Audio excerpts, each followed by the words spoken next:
Hey, good evening, everybody. 6 o'clock on Wednesday, February 20th. Check my watch to make sure it's the right date. We are here for another budget review session, initial budget review.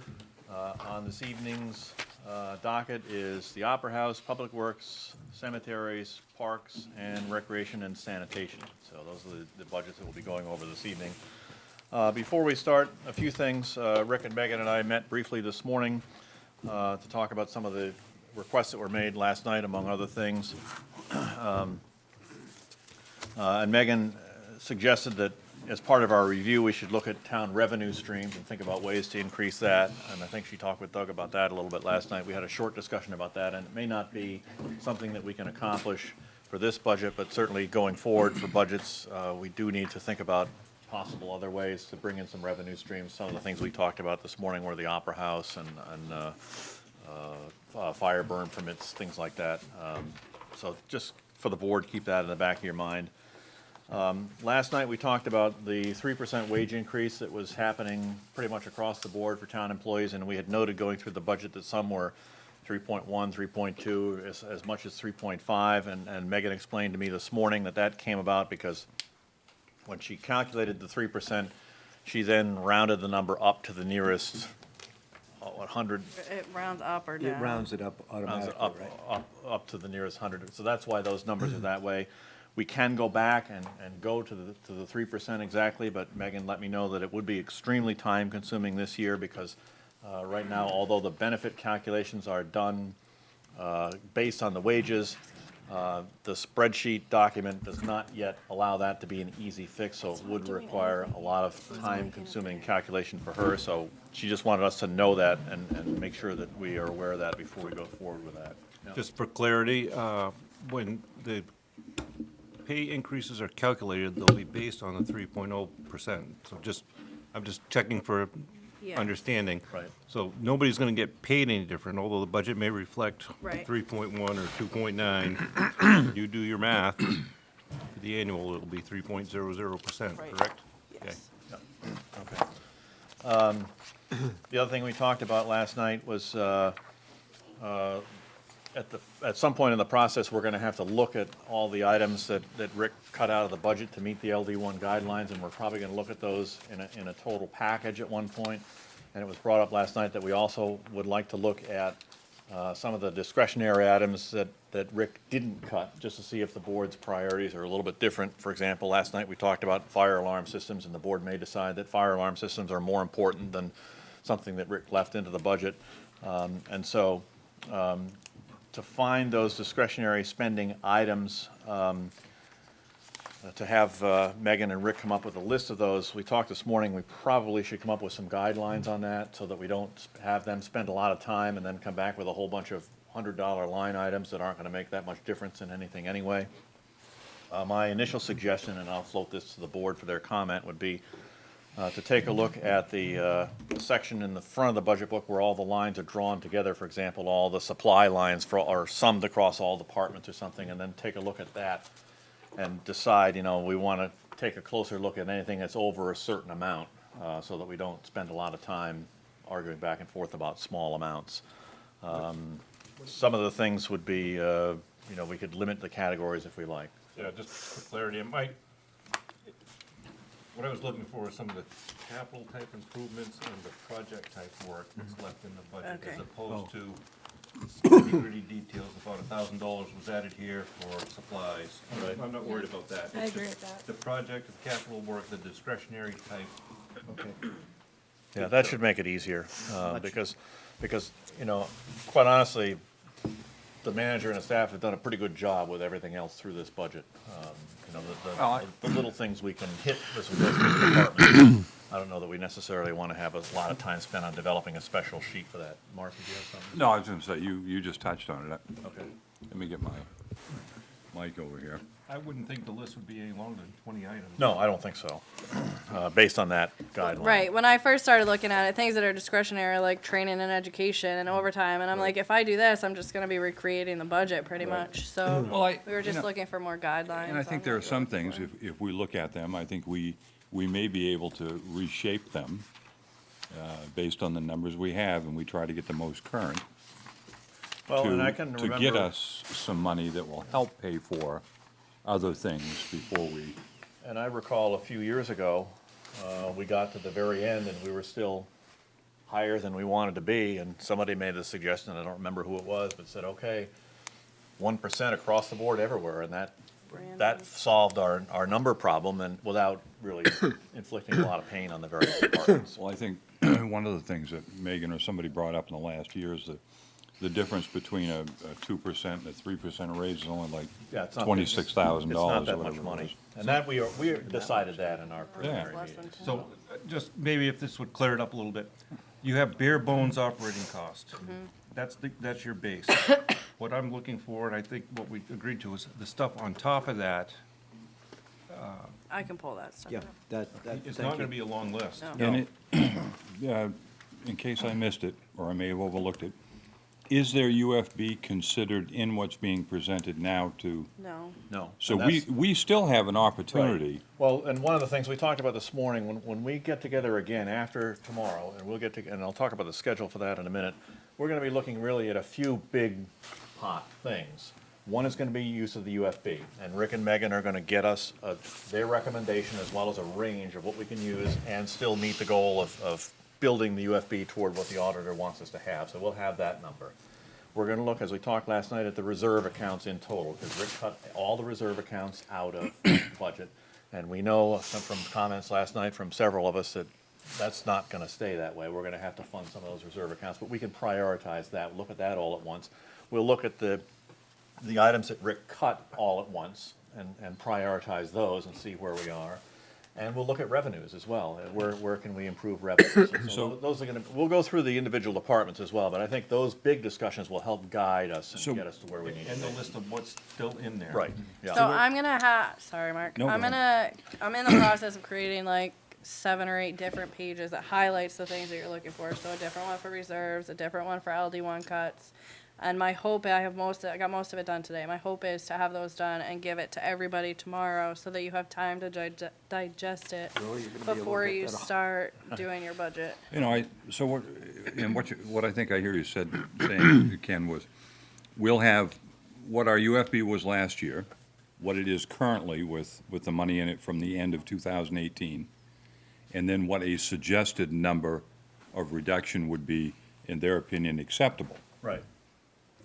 Okay, Yeah, so so we'll have a recommendation based on the facts that we have right now of how we can use the UFB. but it's not outrageous if we were to draw it down to what it was the year before, as long as we didn't go lower. Well, this is a decision the board will have to make. Yeah, that way. No, you no, have to- I'm just saying, there's a lot of things that have been, My thought is that I think we want to at least make progress. We're not going to get to where the auditor wants us in 1 Not year. in Oh, one no. step. But I think we want to we don't want to backslide.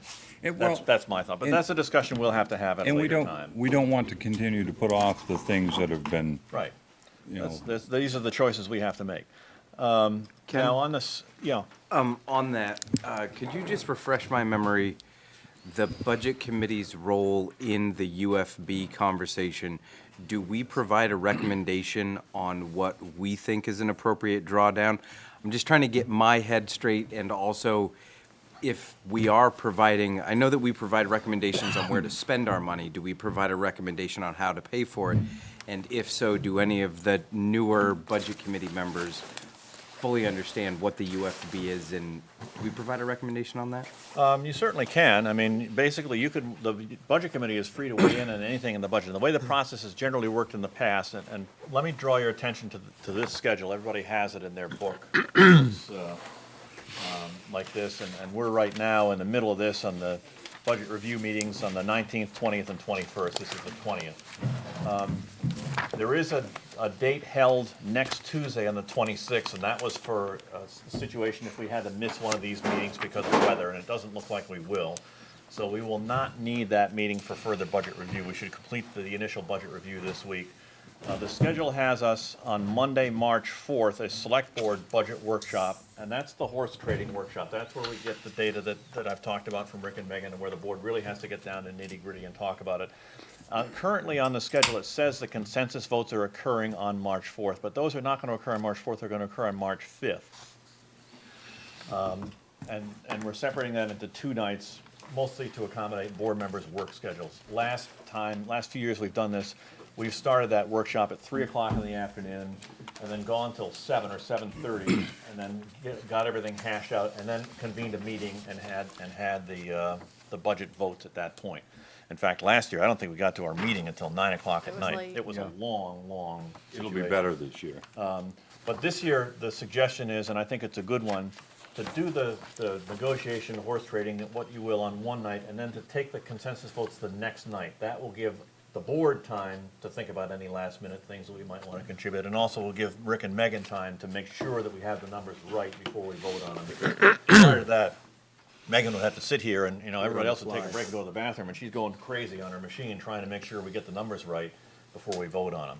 Also, in prior years, the part of the workshop where we're doing the negotiating has not been live streamed. It's a public meeting, anybody can come, but it has not been live streamed. The votes, which is an actual meeting and not a workshop, would be live streamed. So on your schedule, it says live stream on Monday, March 4th. That will not happen, nor will the consensus votes on the budget. The consensus votes on the budget will be on Tuesday, March 5th, and that will be a live streamed meeting. And then to answer your question, Owen, at that point, the select board takes a consensus vote on the budget, sends the budget to the budget committee for their further review.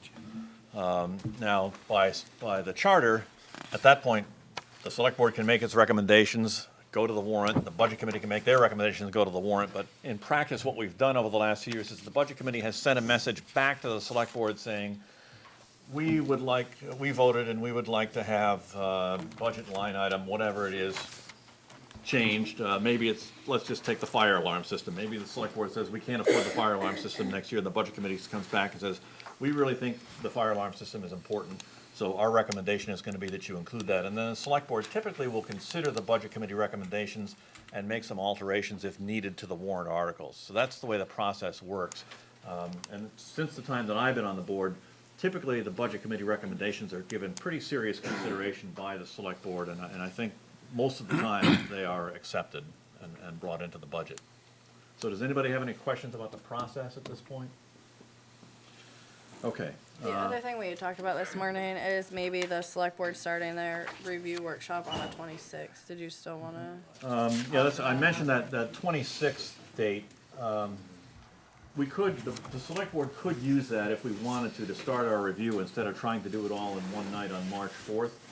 I would float that out with the board. I mean, we talked about it this morning. There are pros and cons to both situations. It does mean it's a shorter period of time for Megan and Rick perhaps to get stuff together to be ready for that workshop.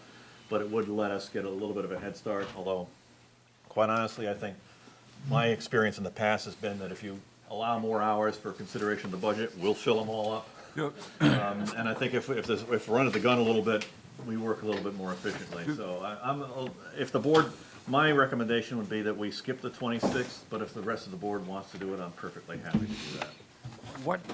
What year was it, Ken, that I remember, it might have been when Virginia was here, it might have been Megan, but actively as we're talking about it and we come up with the final number, it gets changed so that we can see it up there. Megan's been doing that. And there's a running toll. She has done that the last couple of years, and she can do it, but as we've seen already, there's the spreadsheet is not 100% perfect. And so I think allowing Megan, certainly we can do that on the night we do our negotiation, which is gonna be Monday the 4th, but allowing Megan to have an extra day to make sure everything is right before we actually vote on it, I think is. But at the end of that day, that gives us a rough number. Right, Ballpark. right. For us to Yeah. sleep on. You'll Exactly. have a ballpark number. Yeah. but- We'll Okay. know where we are, we'll know whether we're gonna propose exceeding LD1 or not, and by how much, we'll know what we're gonna do as far as the reserve accounts, we'll have all that stuff hashed out at that point. And remind me though, how does this interface with the the Tuesday, March 26th meeting you're referring to?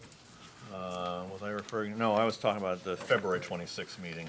We have a meeting on. Oh. That was an if-needed meeting. And Right. And the question arose this morning on our discussions, would the board want to use that time? Oh, to for get extra started. discussion For the budget instead of doing it all on I Monday, see. March 4th? And my Okay. thought would be, we have a lot of time in between there to think about it and come up with some ideas. And as I say, typically, the discussions will expand to fill the available time, and we might not necessarily accomplish that much more, so. And frankly, having a little bit extra time to make sure that we have everything, correct. I'd feel a little more comfortable rather than having Megan rush to get everything right. You know, Right. For us to be able to double-check everything, make sure the numbers are correct. I think So I it's think up- that would be it's- useful. It's up to the board. If the board wants to use that February 26th time, we can. I'm seeing a shake of the head I there. like your approach of just tie her ankles together one night, get her done. Typically works. Helen, yeah? Yeah. Last night, it was decided to pull the reserve issues out and address them separately. Right. When are you planning on doing that? That would be on the Monday, March 4th meeting. It would be one of the tasks on After, Monday, March 4th. after, so we would have no input as a Well, I mean, it's a budget- public meeting. You're welcome to be I there. know, but these 3 nights are when we normally have the most opportunity to have And I think- input, and you're pulling that away from us.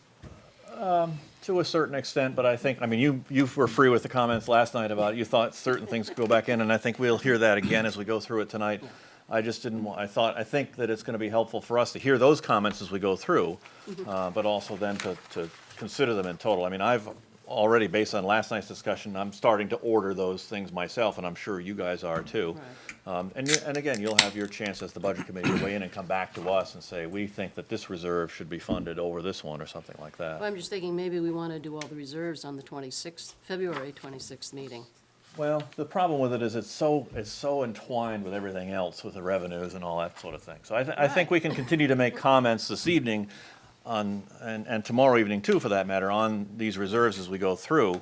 We're not gonna make any final decisions on these meetings on anything. It's just getting ideas out. And I thought I knew you in particular last night and talked about, and Stevie did too, about some of the things that we need to, that seem to be a higher priority for you, and I think board members commented on. We can continue to do that, Okay. but I just don't think we're not gonna put anything back in or take anything out through these preliminary nights. And for the new members on the Budget Committee, you should show up for those March meetings. Yeah, you're welcome to be here. Yeah. We sit off at the side and glare at and- them. Well, the March 4th and 5th, you are welcome to be here. I mean, it's, at that point, it's a select board discussion, but I'm not gonna shut anybody out who wants to make a comment about something. I think that that's welcome and encouraged, actually. Particularly on the 4th. Yeah, because- right, yeah. I mean, hopefully, if this works out the way we hope, then everything mostly will be done on the 4th. And yeah, we're gonna have to make some motions and take some votes on the 5th, and we'll be able to discuss things amongst ourselves on that time if we need to. But hopefully, we finish everything up on the 4th. Okay, does anybody else have any comments they wanna make before we dive into it tonight? Okay.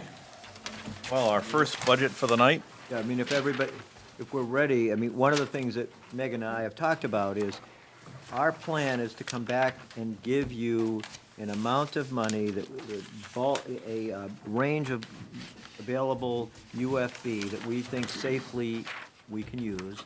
And you have a shopping list, and you'll have an amount of money that you can buy stuff off that list with.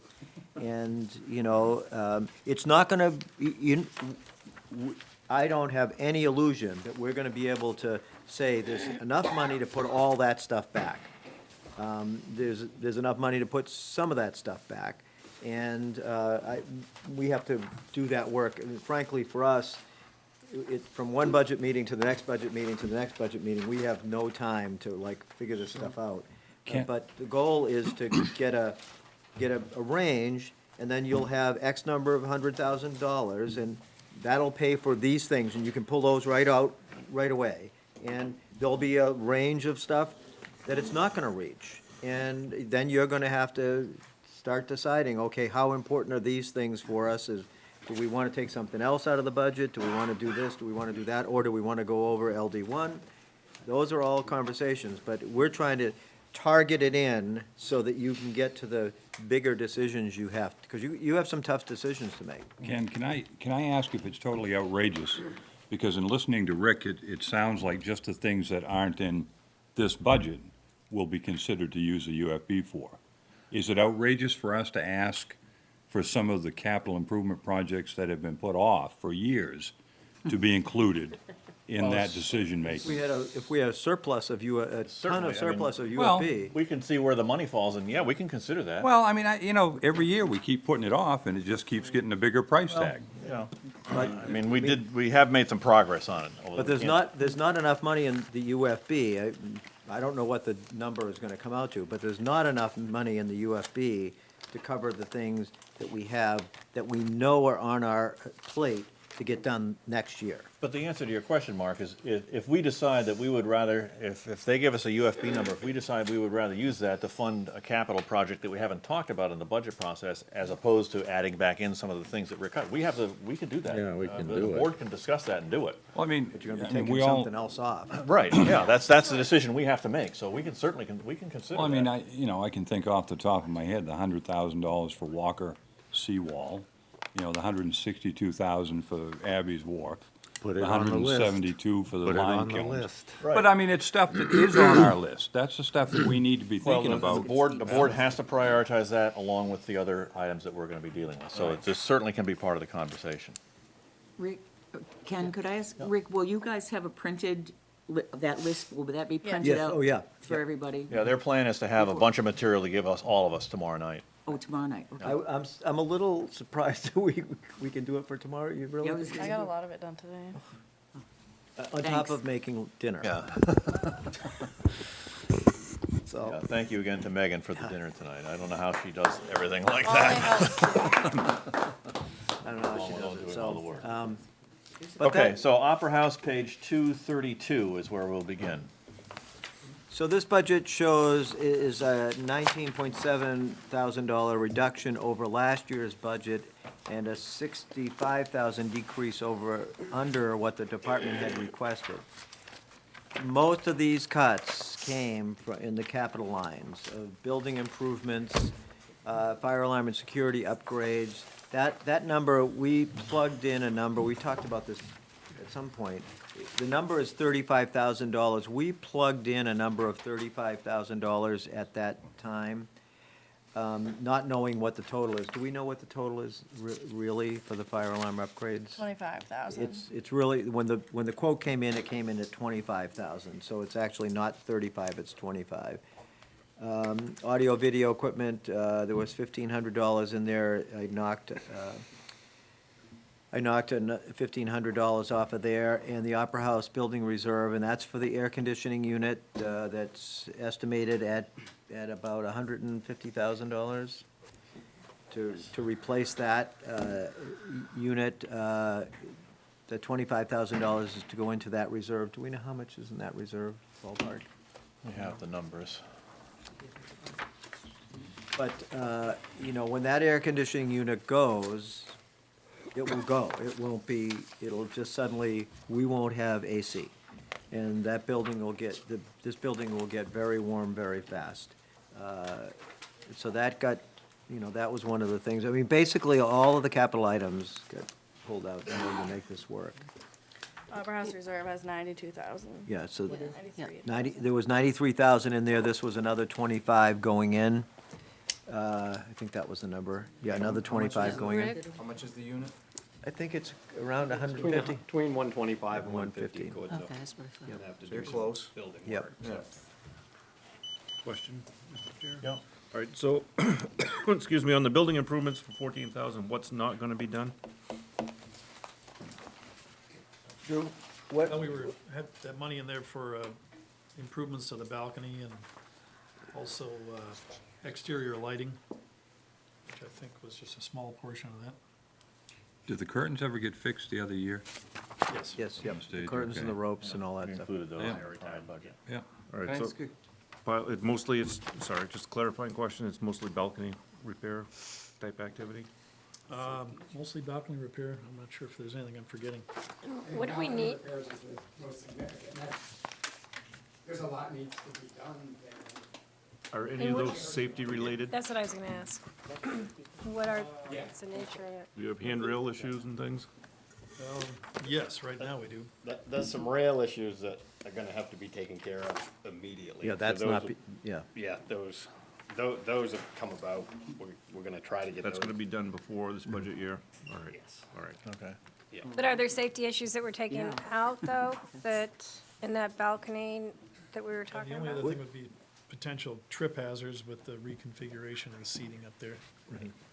Yeah, when the seating came out, suddenly the walls where the seats were up against, you know, you couldn't get close enough to them to fall over the wall. We pulled the seating out, now there's a big open space, and it's too low, so we've got to raise that railing. That's the immediate stuff that's That- gonna happen We're gonna do that now. immediately. How about in this 14,000, the question is, just if I can restate it. Yep. Are there any safety-related items in that 14,000 that got pulled out? And if so, what are they, and how much they cost? Necessarily safety-related items, I guess. All right. A big chunk of it, I would imagine, of just hearing, is the exterior lighting. Correct. You know, a big chunk is putting out some exterior lighting, which it is needed, that when you have an event here, it's hard to tell there's an event going on other than there's a bunch of cars in the place. That's something the select board had asked us Yeah. to do, too. Yeah. Okay, Stevie, did you have your hand up a minute ago? Okay, Jeff? This is probably more of a revenue question, but I'll start with the rental agent. We're looking at increasing the rental agent wage or contract by about $7,000, and that's to generate additional business. But we're looking at, on the revenue side, only generating $2,700 in additional revenue. So are we not being as aggressive as we can be in generating additional revenue? Yes, because this doesn't reflect that I believe that the fees need to be increased to the renter. And I think, from what I can tell, that fees haven't gone up on the rental contract in over 10 years. No, that's not true. I don't That's not believe. true? I think they've gone up, they may not have gone up enough, but they have been adjusted. Yeah. Yeah. My Yeah. question is really one of a return on the investment. Right. It's not there. But you brought up a great point, which is we should examine the revenues. Yeah. Oh, absolutely. I don't think there's any other way really to increase it other than to have, you know, the increased agent time isn't necessarily a raise in pay as much as it's increased hours. That number reflects another 5 hours a week for the rental agent. The Opera House Committee has asked Drew to come to us with recommendations, because the select board to pretty significantly increase some of these revenues. And we're, you were saying, well below half of what Camden. Yeah, some of the other venues in the area, our rental rates are easily a third or even half. And especially with the AV stuff, we have a top-notch facility here. What does it take to raise the rates? Just the select board agreeing to do it at a meeting? moved. Right. Okay. Well, Typically, it'll be the Opera House Committee Opera House making a recommendation to the select board, and then we'll act on it, and we can do that. Jeff, did you want to say something? I'll defer to Drew for a second. I wasn't aware, I didn't think there was any increase during Jerry's tenure. Yeah, we did have. Yeah. We have the same kind of theme, we had the theme with the harbor as well, is you got to be careful with raising revenues too high so that it chases people away from renting. You know, we have a specific niche of rental, and, you know, one of the beauties of our Opera House, we're different, we're blessed. We have the Strand in Midcoast, Maine, which is a great facility, and we have the Camden Opera House, which is kind of like a flagship opera house. But our facility has its own unique features, which is it has a nice open flat floor, so the people can dance. You have a lot of variety of type of activities that can go in there. And we do get a lot of requests from, you know, nonprofits and other organizations that, you know, want to come here because we're user-friendly and the price is reasonable, that they can afford it. So one of the trade-offs is when you start raising the rates, you're going to chase those people out, and if we don't have somebody to replace it with, you may actually see a decrease in revenue. Well, I understand what you're saying, but that's theoretical. I mean, we've never tested the waters.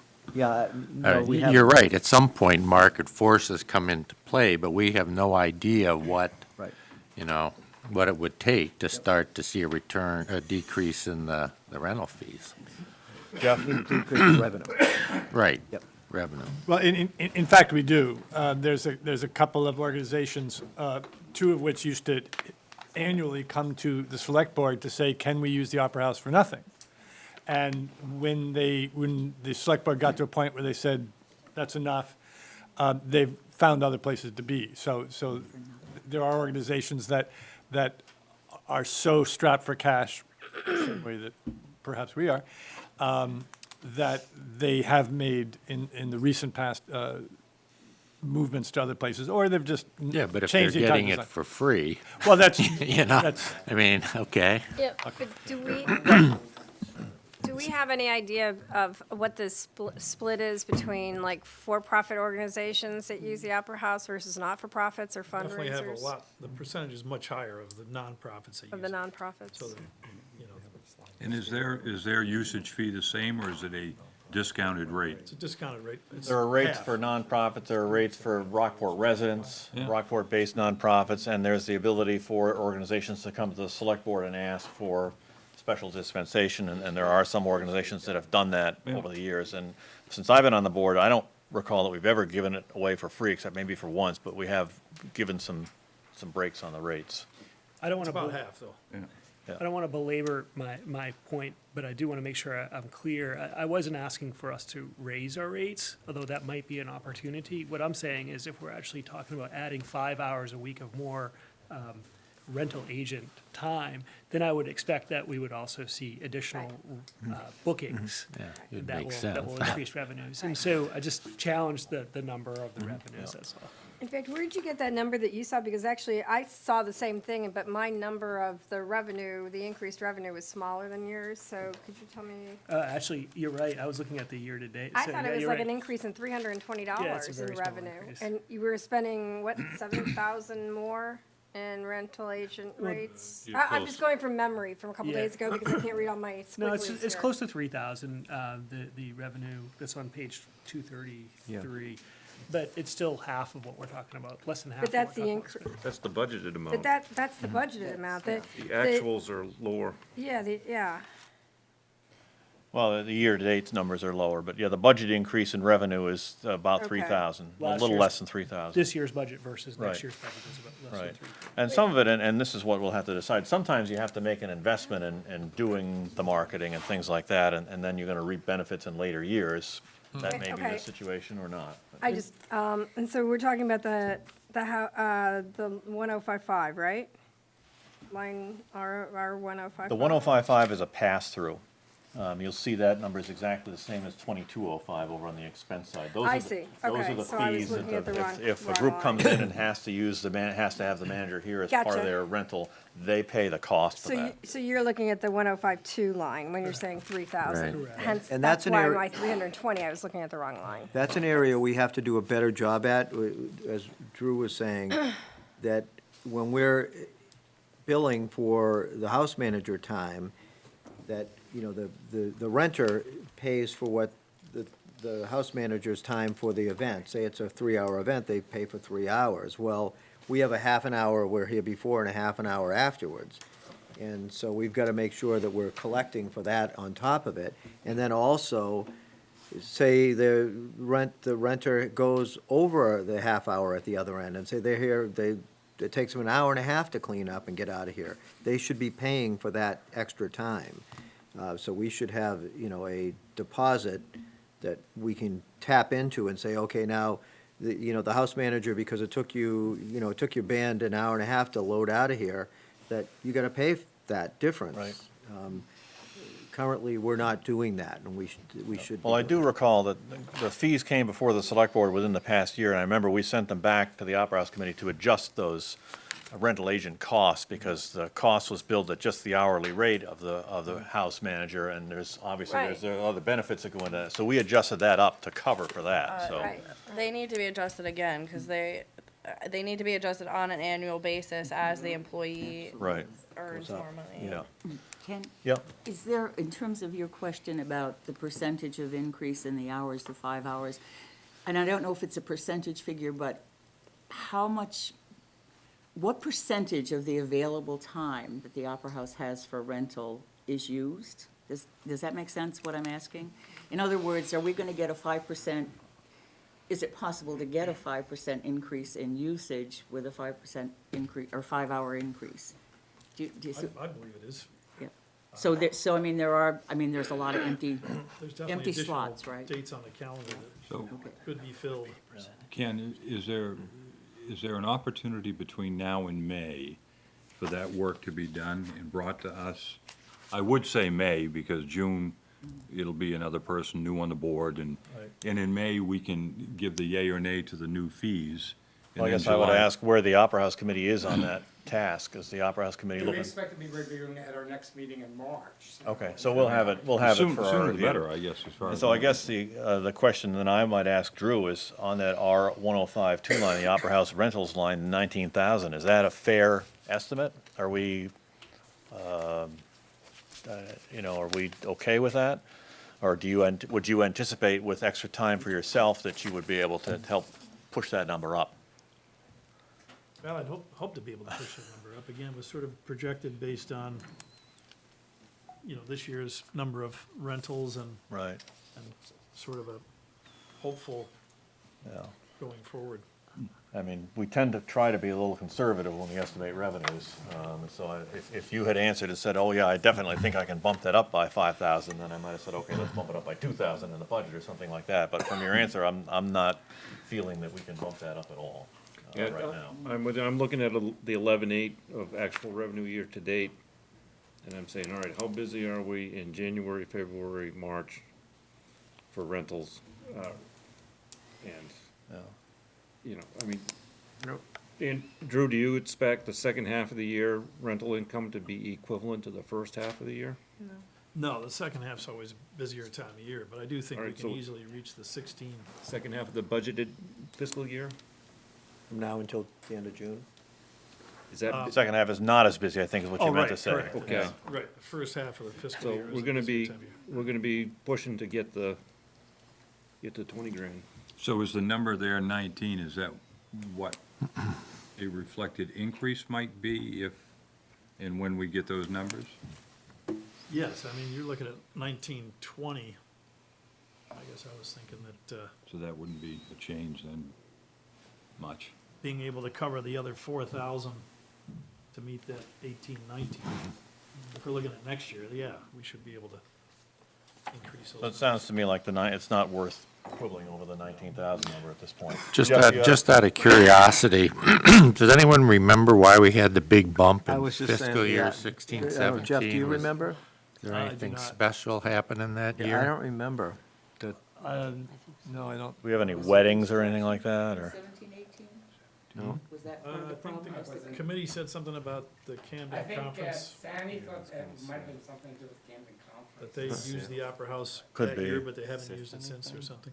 Yeah, that could be, That could be, I think yeah. you're right. yeah. Okay, Jeff, you've been Yeah, patiently waiting. three things. One, additional time for Drew, and Drew's not the kind of guy that'll toot his own horn, but one of the important, one of the dilemmas that he faces is that he could get calls from prospective renters at any time.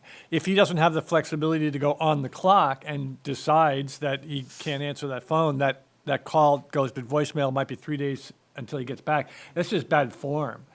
So one of the things that an accurate support of his time would help with is the business-like atmosphere that this building should project to potential renters.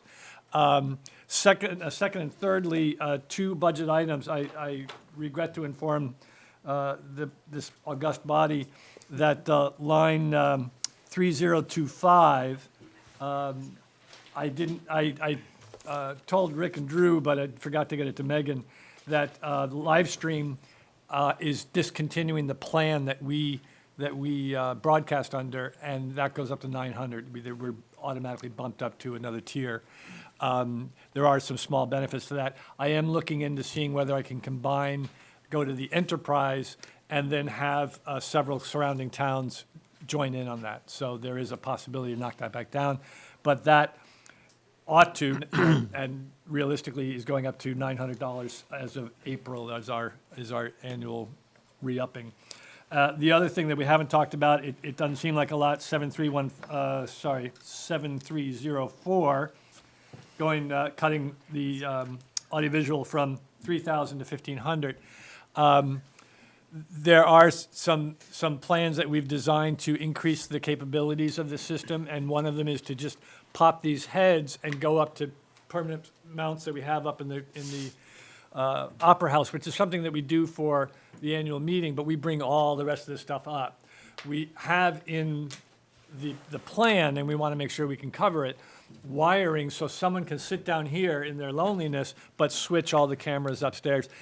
As soon as we get that ability, that Drew can start to push that to people who want to have activities happen in a bigger space than, say, down here, and voila, there's live streaming of it. Or just high quality recording. It doesn't have to be live streaming. So I would urge us to take that back up. The other thing is, from an equipment standpoint, this was a very aggressive design that the equipment's like 8 and 9 years old. Certain things were too expensive at that time, so we went another way to get to solve our things. For instance, Megan is using my computer because it works well with the switcher. The switcher that I'm now speccing for a bunch of different setups like this and better in various other towns will take her computer, will take all these various flavors of video and combine it into one.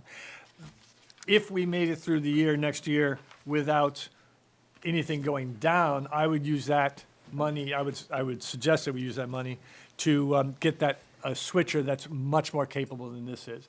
Things like that we not only want to look at what happens to this equipment from a failure perspective, but also increasing the capabilities. So I would urge that line to go up. To just follow up to a little bit on what Jeff was talking about, just so people understand, when we have to move upstairs, if we want to live stream like the town meeting from upstairs, it's about a 4-hour, 2 people working 4 hours to put all the equipment upstairs, and it's two people 4 hours to move it all back downstairs every time.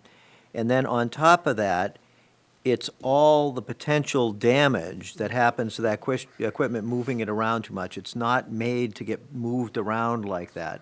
So the goal is to make it so that we can just unplug these cameras and put them in up there, and the person can be working down here. So that affects us at town meeting time.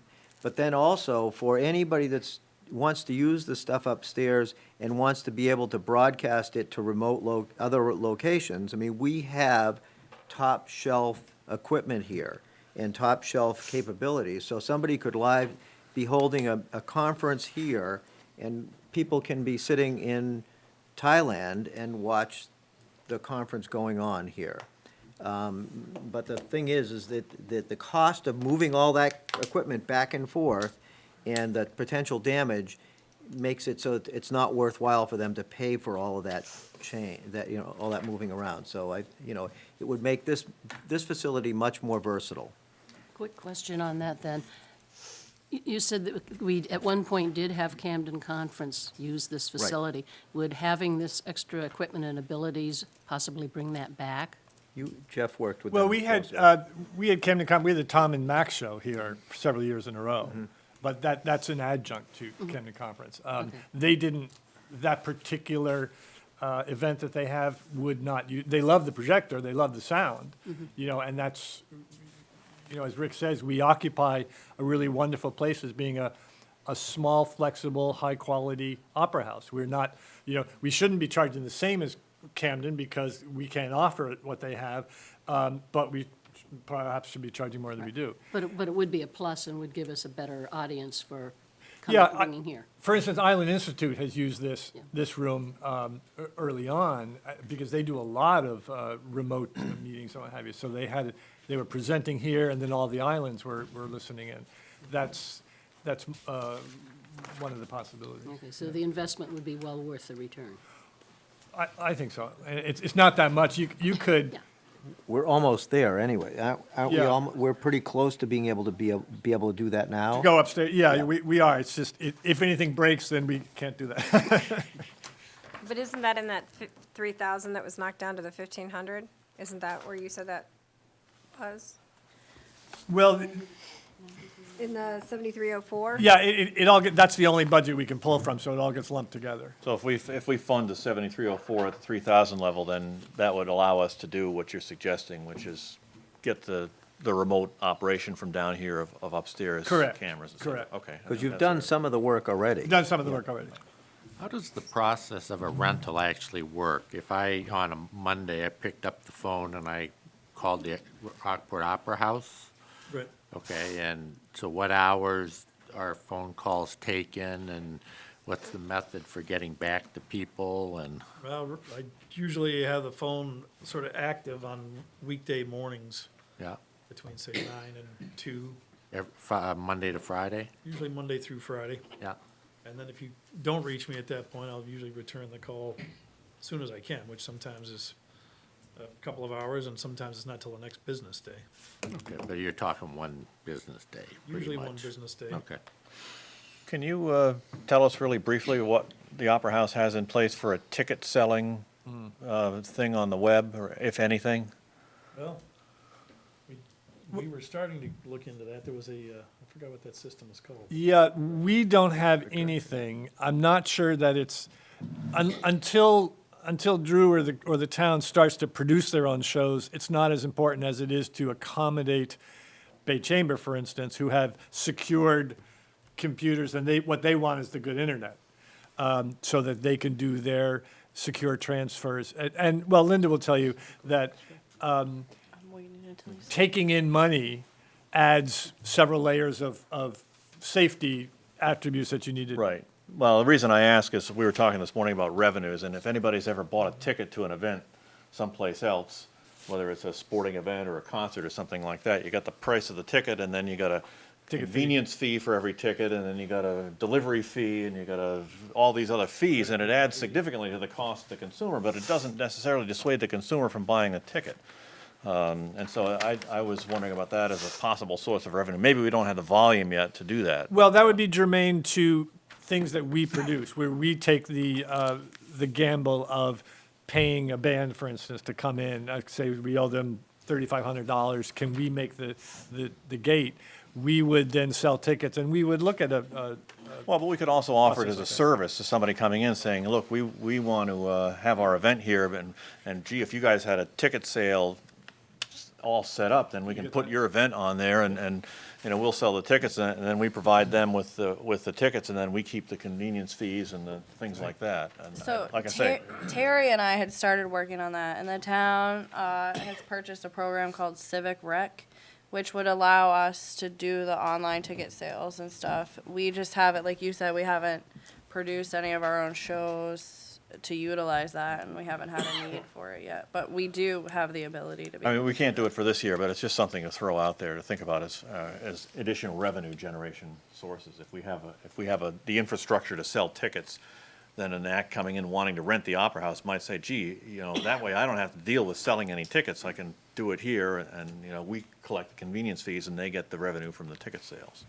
Well, there is the band Just Teachers. Maybe it could be a Just Board Members. I don't think that would attract very many people. Oh, yeah. I'd buy a ticket just to laugh at you all. Yeah, I'm sure that would be the value of that ticket. Okay. Awesome. Yeah. I should have brought this up earlier, because we've kind of gone by this, but in the opening comments under staffing, we're saying that the rental agent, house manager is a part-time, 12 hours a week employee.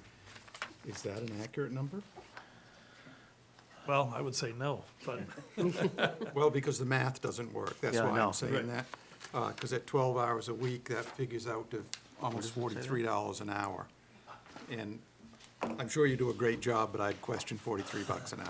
I mean, But you're Are you looking talking at, about the current year's number? It's saying under staffing, Yeah, on 31. no, 231, 12 hours a week. That's a mistake. Okay. It's something we Okay, it's a didn't math catch. error. No, it's a carryover from years ago. So it should, So the 12-hour number is It's wrong. based So what on is it? 15 right now. Right. That's why going up to 20 was where we came up with that. Do you have both positions, the rental agent and the house manager? Yes, now technically, the renter is really supposed to cover Yeah, the house manager is a pass-through. That's a wash. So we charge for that. Okay. Because I couldn't make the math work, and I. Yeah. No, that math doesn't work.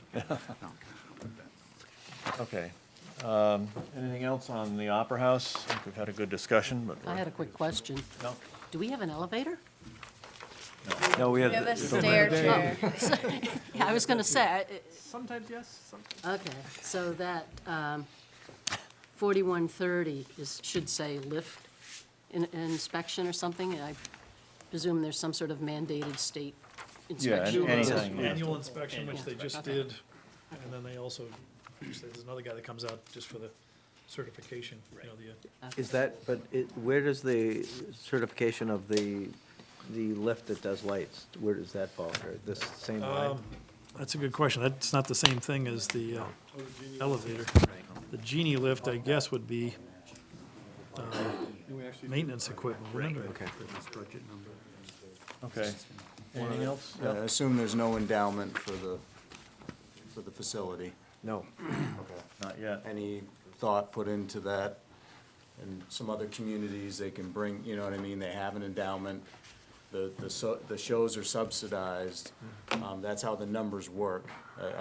Being first viewing this, obviously, the town's, you know, picking up the tab for the difference, but I didn't know if that's something you'd ever discussed. Not in the time I've been on the committee, No, I didn't. obviously. That's not a bad idea. There are, If there was interest out there, that'd be great.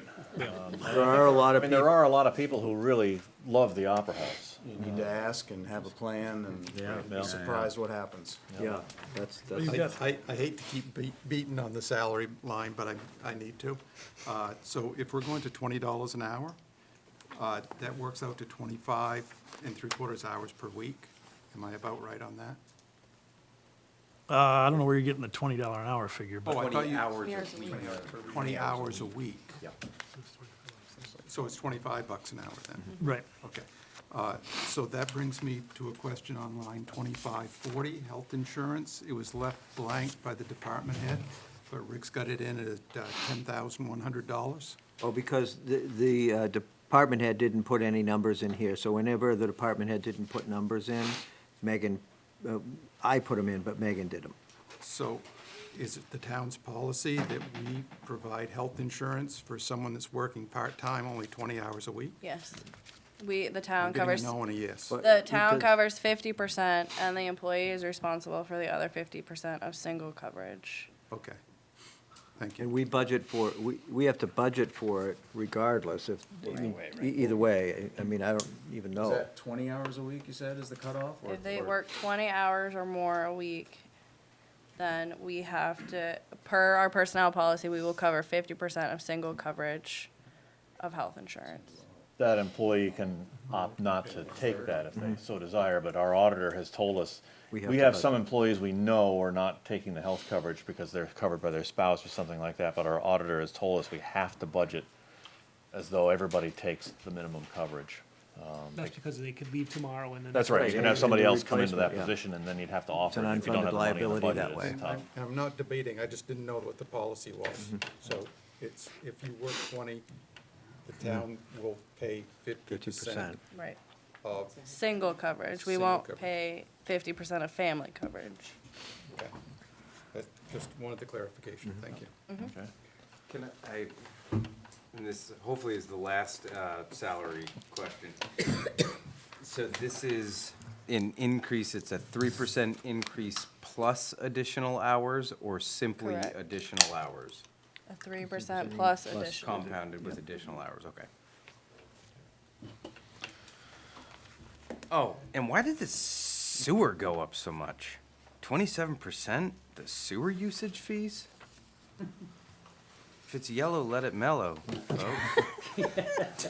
Based on, I mean, last year we spent almost $800.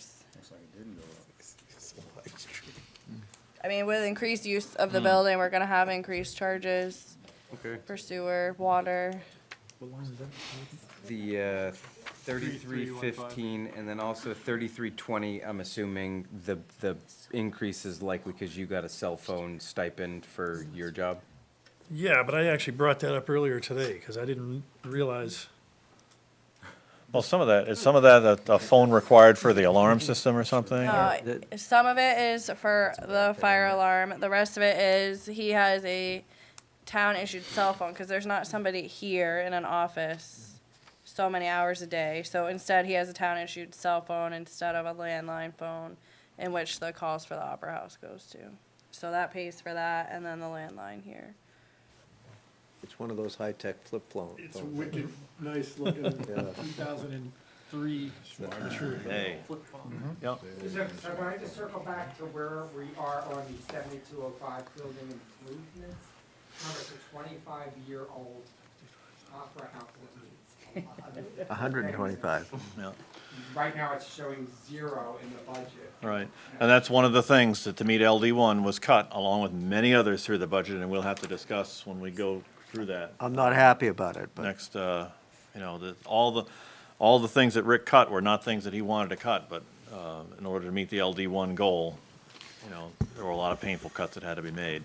Now, when we discuss that, and some of that will be the UFB situation, when we get that UFB number, and we look at any other revenue adjustments through the budget and any other things we cut, then we can look back at this stuff again and decide, For the 2019-2020. Right, and that was Jeff's question initially on that, was were there any safety-related items there, which might have pushed it higher. Stevie? Again, going back to what Mark said, going back, and I remember from other years in the budget committee, some of the things that did, the capital improvements that have been delayed. And it seems to me so much of this stuff, as him pointing out the age of this building, that it's like being penny wise and pound foolish. Because the worse it gets, I mean, the library, it's not there. Anyway, the old library, I mean, that was part of the major difficulty there, was saving pennies all the time, each budget year, until it's costing a lot of pounds to take care of that. Yeah, I mean, you've asked about the safety in the balcony. I mean, there may be not be safety issues, but there's ripped upholstery, broken chairs and things like that. Shifting from endowment, how about donations? Do we get revenue for Fundraisers. donations? Have you gotten donations? None that I'm aware of, but I was, like you said, Huge. Don't you Well, we think that's a do- huge opportunity? Like, absolutely. I mean, I mean, if you have a Friends of the Library, there could be a Friends of the Opera House. that's all I'm saying is that, How we missed I that. think it's great that the town, helps with these things, but like, there's a lot of people that appreciate the arts in this area.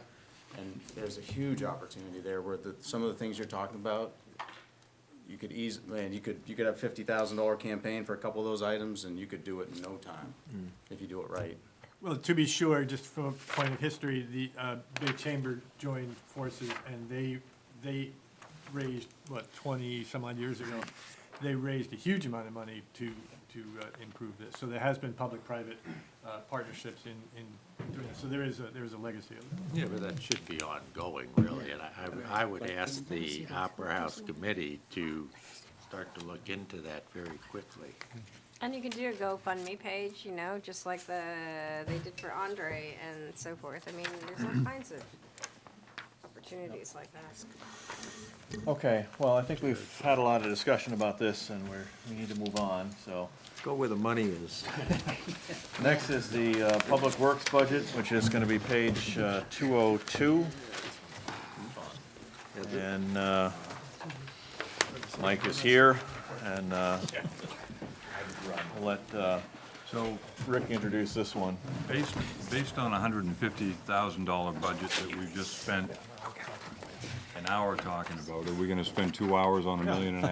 Sure. I mean, We'll see where we are. That's sometimes how it ends up. We hurry things because, Yeah, this one needs to take and let him. yep. Either way. They give you your own. Yes, sir. Are we ready? Ready as we'll ever be. We're ready, huh?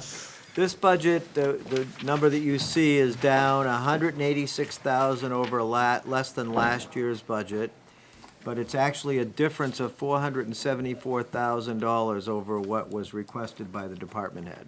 So this is where a lion's share of the money comes from to meet LD1.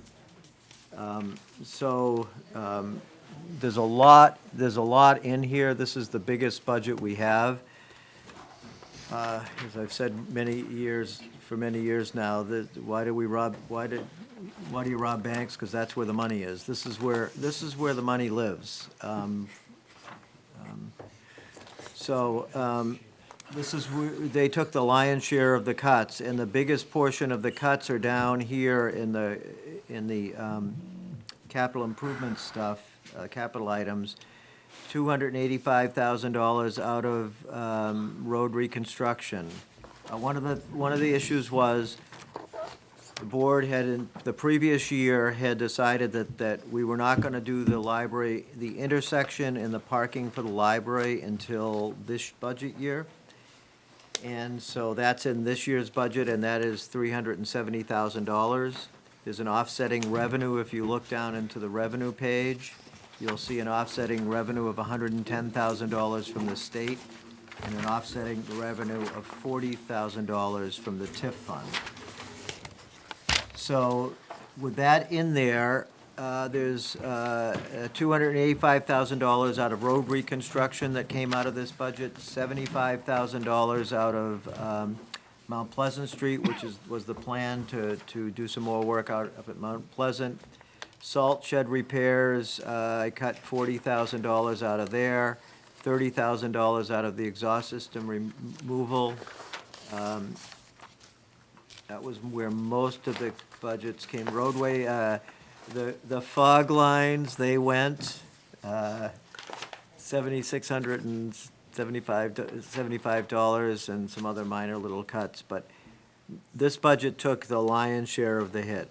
And most of it's in paving and road work. And then you have the salt shed repair and the exhaust system removal. The exhaust system removal is to remove the gases that built up when they're working on trucks inside, starting trucks inside.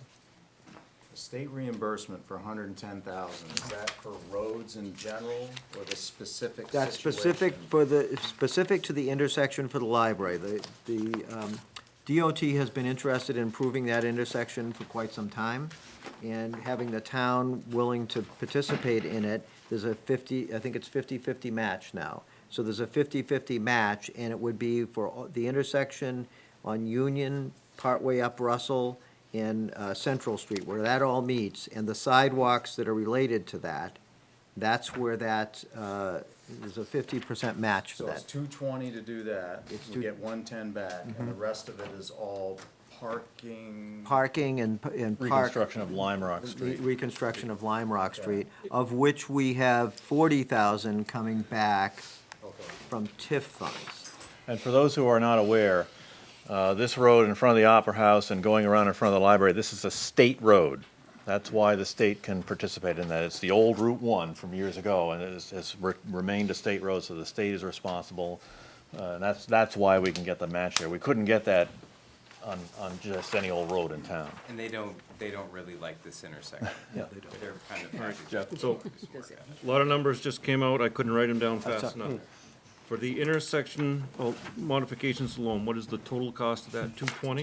220, Of which, how much is gonna be reimbursed by the state? 110. And, That's our estimates. and TIF, And the TIF would go, there's $40,000 from the TIF. and just that- for the intersection? No, the TIF money would go towards the parking and park work. Okay, That's so 150. the net, the assumed net on the intersection work is 110 to the taxpayers, to the, from the town budget.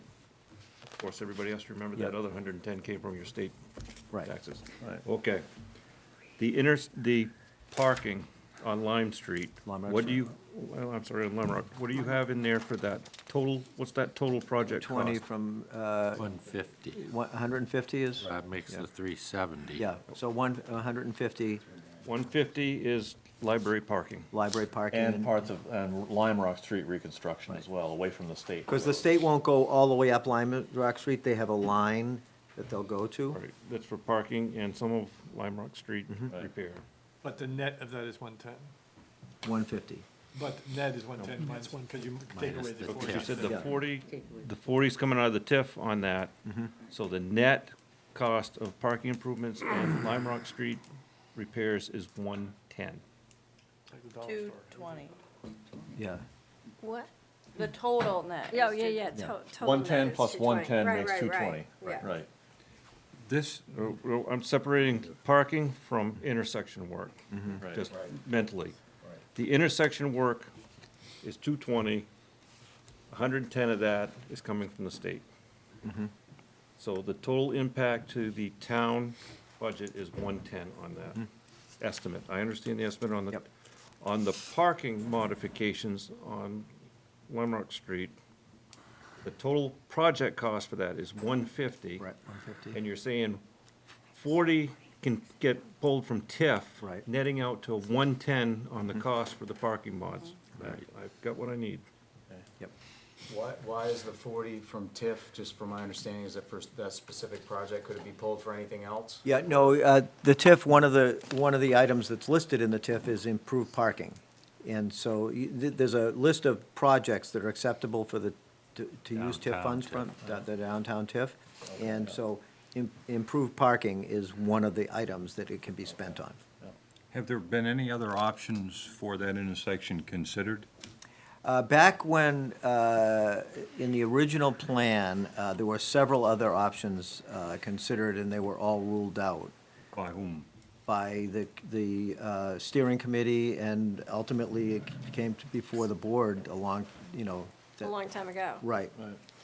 Yep. Well, and I've been trying to behave, but I just learned today that our police chief hadn't even been consulted with this Oh, this current happened, started plan. before, this has been in the works for How many before years, how many years has he been here before the Gartley-Dorsky plan come out? 4 years. He's been, Yeah, it's been, when did we start? I'm losing track. no, the current plan that the Gartley-Dorsky one that just came out. But it's basically the same plan that's been in place since we started with My Dick point Reed. is that he's been here how many years and he wasn't even consulted? You know, I think that part of where Mark is going is the same thing that I raised at a board meeting a few weeks ago, where I said that, I asked with respect to not only the intersection, but also the parking. I watched all the live stream before I was elected last year. I watched all the live stream proceedings, and I know that everybody going forward toward getting the approval for the bond in June, last June, that we wanted to make sure that the library was separate from the parking and the intersection. Everything that I've heard since I've been on the board, everything's always, the library is separate from the parking and the intersection. That's fine, that's well and good, and I understand why that's the case. But I have the feeling, having watched live stream stuff in the past and having participated in this board, that those two issues are always put off, and there's not much transparency there. And I, for one, would like to see some more transparency, and I would like to not put off that issue and not assume that decisions were made that this board is bound to in terms of what the intersection looks like and what the parking looks like, because no one's really shown me where those decisions were absolutely made, that the current plan was going to be the plan, because things were sort of put off. Plus the fact, if it was never funded and we're being asked to fund it, then I think that we need to be able to make some decisions about what it looks like. So I just feel that I know that certain road work has to be done in order to start doing what we need to do on the library. As I understand, you have to bring the grade up and all that kind of stuff. I get that. I'm not trying to interfere with that. But I'm also saying that the entire thing, the intersection, the entire parking thing, doesn't have to be done, number one, in this budget. And number two, it gives us some time to do those things if we do it smartly, and to still consider transparency with respect to the parking and the intersection, which I just don't feel like has happened. I might be wrong, but that's just my perception. Jeff? Budgets are really about prioritization, and I'm just curious about, they're really close to each other on the budget. So how is it that I really want to understand the thought process, how we prioritize the intersection over maintenance of our existing roads. That really scares me, that we're not actually including maintenance, and I just don't know why one and the other one lost. To be honest, last year, we had a budget proposal that had this in it. and it was covered in last year's budget. The board at the time decided that they did not want to fund it at that time because and we were doing that, as I remember, we had that all funded. We had a plan to pay for that with some additional revenues that we had last year. And the impact on we wouldn't be in the situation that we're in now. Well, But we decided to not do it then and to do it this year at that point. well, let me expound on that a little bit, because when the budget was developed last year, when we were in this position last year, we were still thinking that we might get a library vote to go to the polls in June of last year rather than November. And that's why it was included. By the time we got to this stage of going through the budget, it became clear that the June vote was not going to happen because we weren't going to be ready for it. It was going to be pushed to November. That pushed the construction into the following year. And so we looked at it and said, there's no way that these monies are going to be expended during the the current budget year, 18-19. And so the board took that money out of the budget because it wasn't going to be spent during the budget year, and said, well, it's not going to happen until the 19-20 budget year. And in fact, it's going to happen right now under the current plan. It may happen very late in this budget year. And I've asked the question, can we put it off until after June 30th and get it into the 2021 budget year and perhaps fund it at a lower level right now and then save the money? And the construction professionals have told me that they think that work will need to be done prior to the end of this budget year. I think, sorry. Sorry, that's where I would delve down into, and I would like to be involved in that conversation, because it's one thing to bring the grade up in order to do the construction. It's another thing to be doing the intersection and to be doing the parking and to be doing all of that for a building that is not going to be even occupied until, if it's on time, halfway through the following year. So, Well, And I'm sorry, I just want to throw this out there. Up until today, and I know I haven't been on the board for like a year, I had never heard that specific road work was necessary to do the library. I had always been told or thought that I understood that the library was designed to be a standalone project, so if the road monies weren't approved, the library could be done on the site without any road improvements, and the primary reason for pulling the road monies out was DOT was not going to approve and offset with their money if it was a library project. So we needed to have a standalone road project so that the road people said, yeah, it's our road, we don't like the intersection, here you go, here's some money to finish it. If we coupled it with the library project, they were gonna say, no, we don't fund libraries, we fund roads. So, and part of my heartburn is the fact that last year, as Rick had alluded to, there was $200,000 put in there for that Lime Rock Street project. Now we're at $370. So there's $170,000 increase in 1 year. What didn't get put in last? That also included the revenues. Yeah, there was the net is about the same. Well, there was 200,000 specifically, like the 370 is now. So there was 270 that was for the Lime Rock, like the 370's in there now. And you are showing an offsetting revenue now, but I don't recall any conversation of last year. Because the percentage that the state was doing last year was different than it is now. Yeah, they did change the percentage on us. So I'm just trying to figure out where it was a $170,000 increase, and because, Well, a lot has changed this project has been going on basically for 5 years. And a lot has changed in that time period. And a lot has changed initially the thought was that the library can be put on the site regardless of how the road is configured. But in the past year, as you guys have sat through all of those meetings, is in order to get the elevations correct, the road, Lime Rock Street, has to change in order to get the elevations right. So the idea that we can do nothing with the road, that went away about a year ago, probably. And I didn't say that. I said that I recognized that some elevation needed to change on Yeah. Lime Rock, but that doesn't mean, that doesn't. But I was answering Owen's Okay. question. But that doesn't translate to me that the entire ball of wax has to be done now and done before or while the library construction is going on. And I'm very much tracking with you. make sure that the money's there to do the library project. The other bits could potentially be put off. There's 3 projects, when I put this together, there's the library plus the grade work.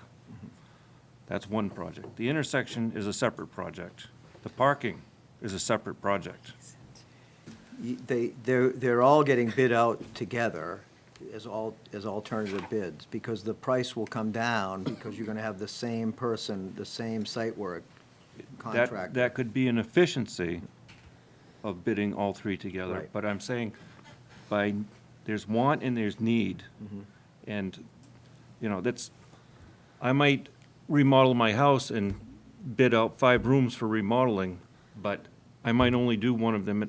I only need to do, even if that's the case, one at a time.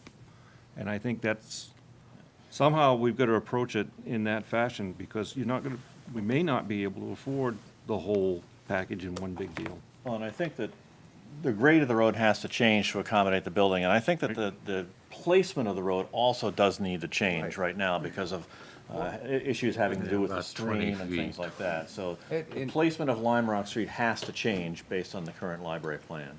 This may be an unpopular suggestion, but I think we should take the 26th or the select board meeting that I think we're not having on the 25th, and maybe we have a discussion about exactly this, so that all of the board, I mean, I know that, and I respect that you guys have been very much involved in all the library stuff, but I don't feel like we are up to speed, and this is the biggest part of the budget that we're looking at, and I think that we need to be able to quiz folks as to, I agree with exactly what Jeff said. I see it as 3 different projects, and I grant that one of the projects needs to be done now and funded, but I'm not so sure about the other 2 parts of the project, and I want to be able to quiz the professionals myself to make sure that I'm convinced that all 3 have to be done. Because having just done a big construction project over the last couple of years that will never end, I think, in my own home, I'm very good at quizzing professionals on this stuff, and I've saved a lot of money in the process. So, I want to be able to have that opportunity I can s- before just saying, yeah, let's just go with all of this. I can say that I saw one today, fortunately at my Parks meeting, that would be less costly. It would increase the safety. What, you saw what? The proposal, or a proposal that wasn't really a proposal, but it was there, and I don't know whether it was ever even vetted, but there was a proposal that I had seen that certainly would move that whole thing away from the intersection as it is now. And it would be far greater lines of sight, less involvement with moving fire hydrants and telephone poles, and you're gonna still have the same amount of parking. Well, I think pretty clearly, I agree with Deborah and Jeff. These are definitely sort of different projects, although obviously there is some interplay. But I think with the confusion, I think it would be worth getting our engineer in here, probably have Gartney and Dorsey come and do a specific presentation to the board on this. I think that would be the way to go. Now, as far as Mark, yeah, there may be other plans out there that we haven't seen, but again, the intersection plan, and I'm not advocating for the intersection, has been done with DOT and lines of So- sites But and this everything. particular so- one had never been presented Right, but as we an start, option. Well, we started down a path Yeah. 2 years ago. Right. Yeah. And we've started designing that intersection probably longer than 2 years ago. So I And think- going to DOT and getting them involved, getting their approval, and now we're making a Well, and also It's a the hard much ra- cleaner looking intersection. engineers who've Well, worked that's on an this opinion, intersection yeah. have also vetted it with And- the premier traffic engineering firm in the state. And I value your opinion and the architect's opinion as much as I value mine. I'm just saying there are other things that haven't been considered. Well, Yeah, you're that's- right, but if a Thank frog you. had wings.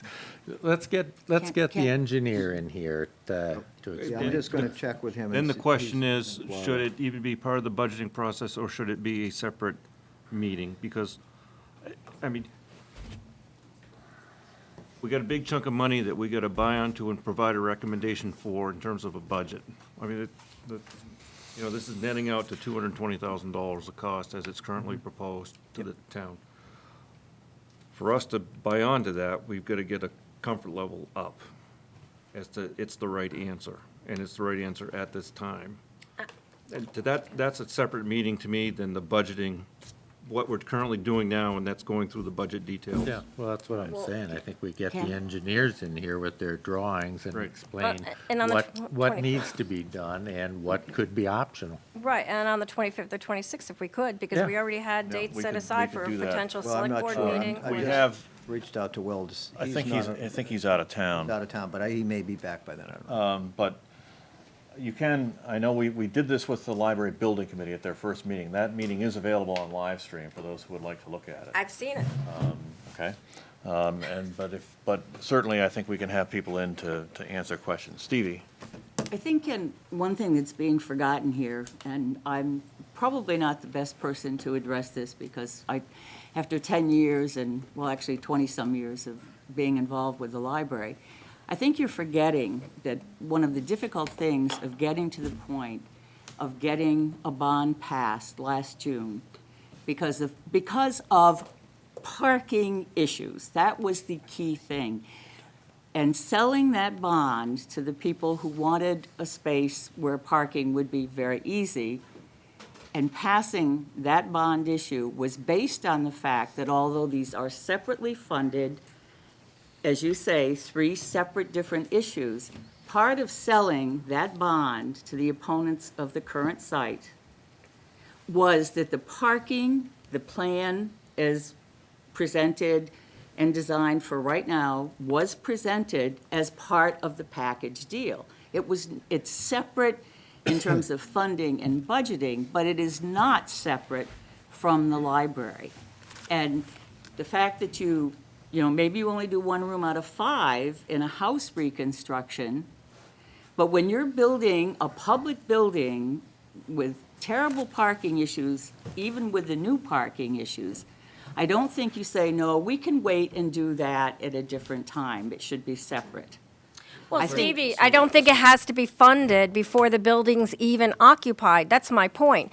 That building's not supposed to be occupied in 2020, right? It's not supposed to be August. occupied. No, it's supposed to be 2020. occupied in This is a August question of that I August asked of the project 2020. managers, that this work under the current schedule would have to be done Yeah, that's what I before the mean. tail I end meant of not this, 2019. of this budget Yeah. year. No, I know it's not 2019. On the ballot, on Bring the, up is your understanding, and we respect it. Owen brought up, it sounded like his understanding was there was no add-ons.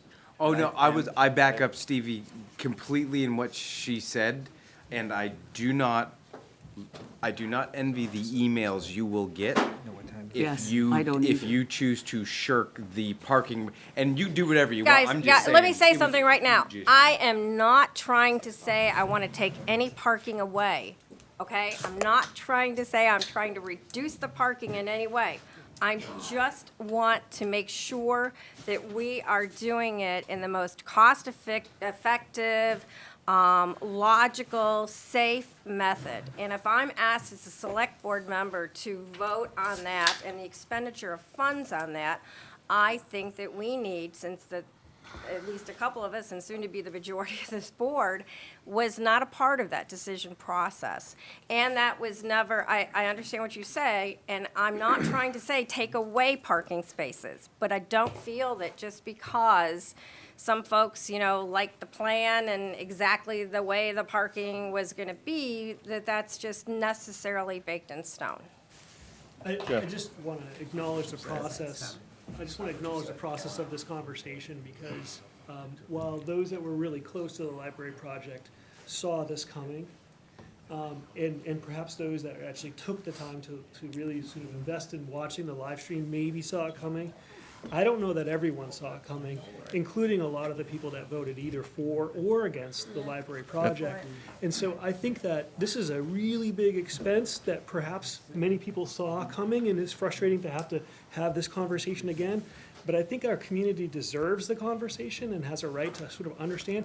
To be honest, right now, I don't know what this intersection looks like that we're talking about rebuilding, nor do I know really where the parking lot is, how big it is, how many spots there are, what the sort of public comment and process has been so far. I don't know anything about it. And if I'm having to consider that as opposed to ongoing maintenance of roads, I'm really having a hard time getting there to provide support. So I think that this conversation is really important. Yeah, and I'm sorry, just to your point, because before we lose that, sorry. Just because, you know, some folks thought that it was gonna look exactly like this, and maybe, you know, that's not the way, you know, we wanna have some transparency, open it up and talk about this. You know, you have to remember that we are being faced with not doing any paving, not doing any roads. I mean, all we're doing is taking all of this money and putting it in the library, in the village, for a lot of people who don't like to see everything spent in the village. You know, and I just have a hard time saying that we're gonna take this entire thing and put it into the library all in one budget year if there aren't other alternatives and still get some other things done in town. Yeah. And I say that as a village person. Yep. The reality check for me is that the taxpayers of the town of Rockport voted for a $3.5 million library with $1.5 million to be funded by bond and $2 million to be funded by donations. What they didn't vote for was a $3.875 million library, of which 3.5 would be on the building and the other 300 and some thousand would be associated with parking and intersections and those types of things.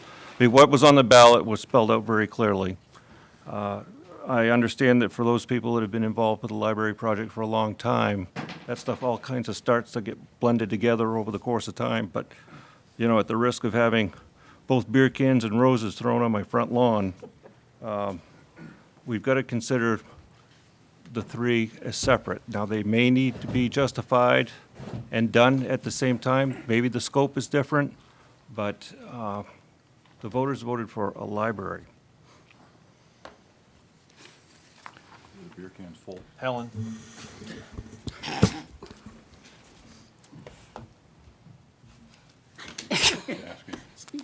I'm speechless, yes.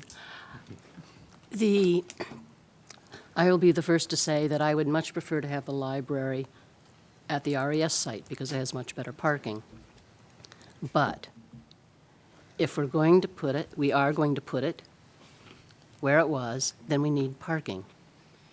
And we need to regrade or whatever on Lime Rock Street. The Highway, MDOT has decided that they will help us with the intersection, which is extremely confusing to many, many people, even those who live here. Sometimes you wonder where they're thinking when they go through it. It's dangerous. And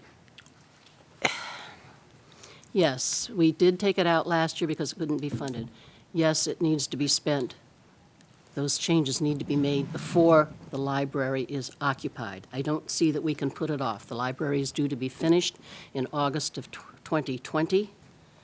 This budget,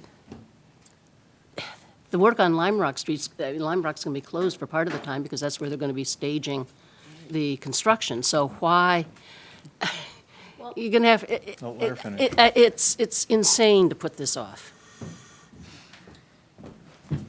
Jeff?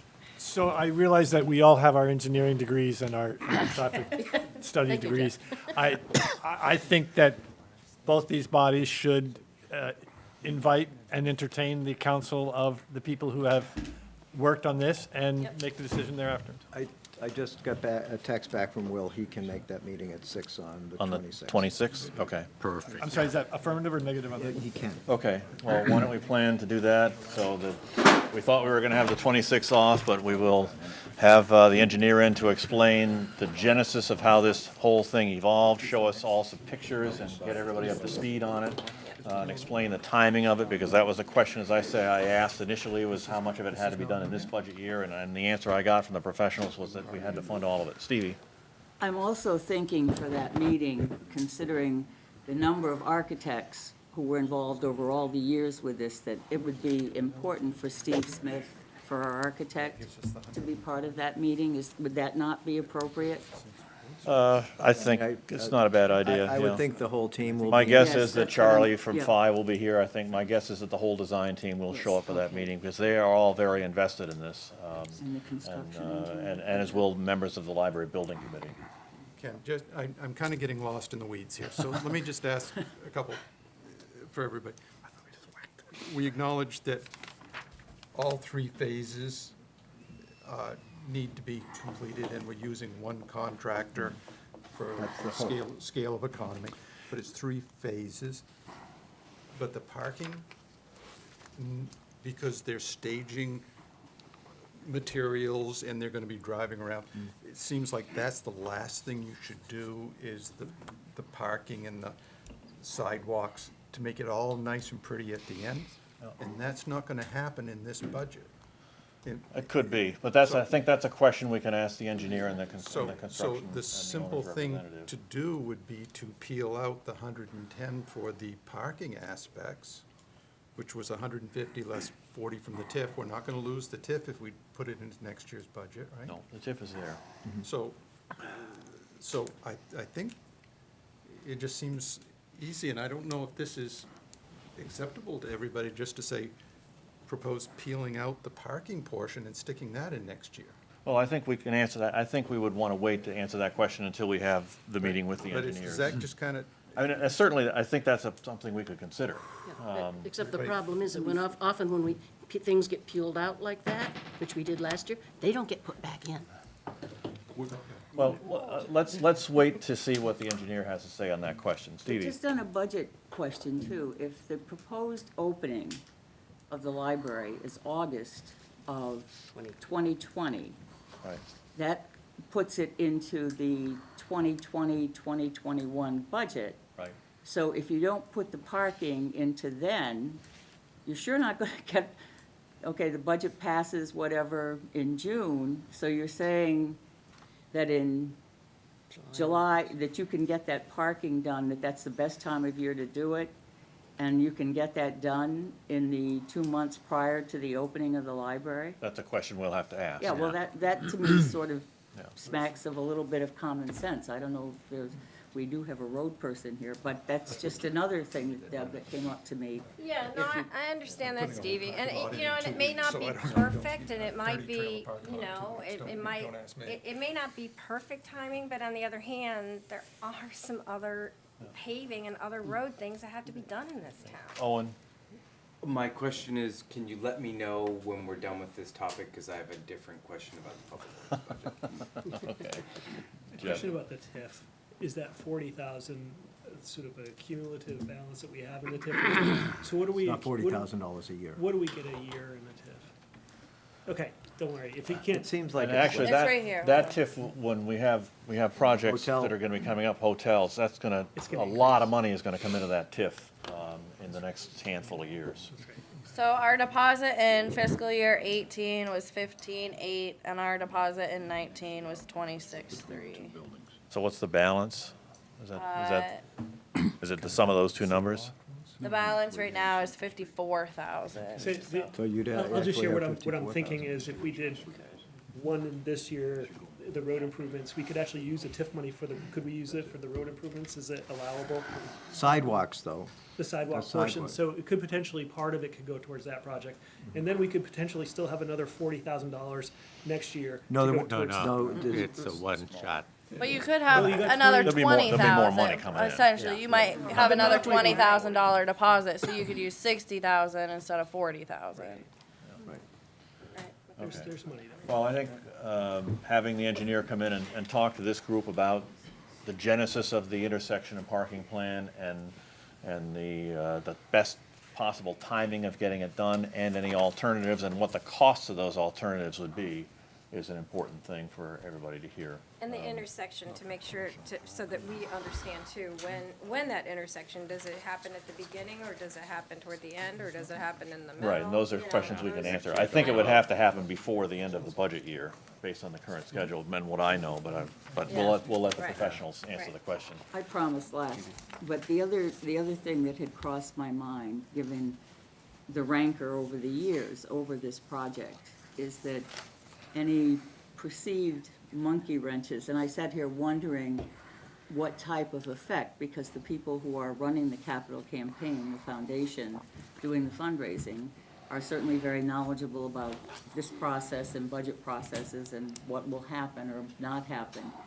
And I couldn't help wondering, they're doing incredibly well right now with the fundraising.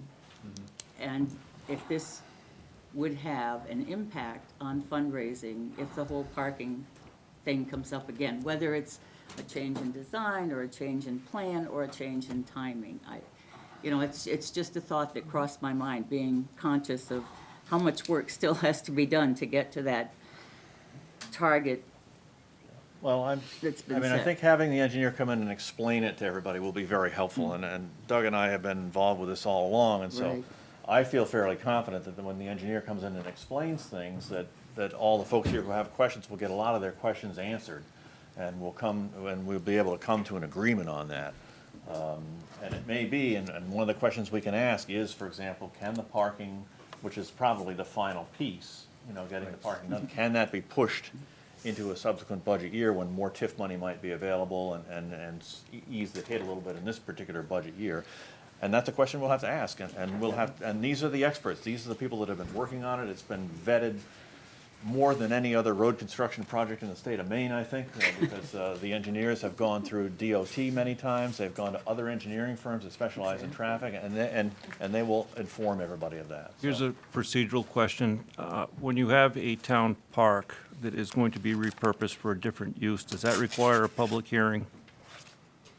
Or public comment? It's not being repurposed because the deed specifies that park can be used for a library. That's how That's it was right. actually given, so. Right, It's got a- there's a restriction on It's- that land, it can only be used for a library. Library purposes. Or a Anything is- fire station. That No, actually, that they actually removed, went they removed that. Yeah, it's only a library. About when they built the new Only fire the station. library. But real or perceived, I mean, if you repurpose green space, or you turn a park into a parking lot.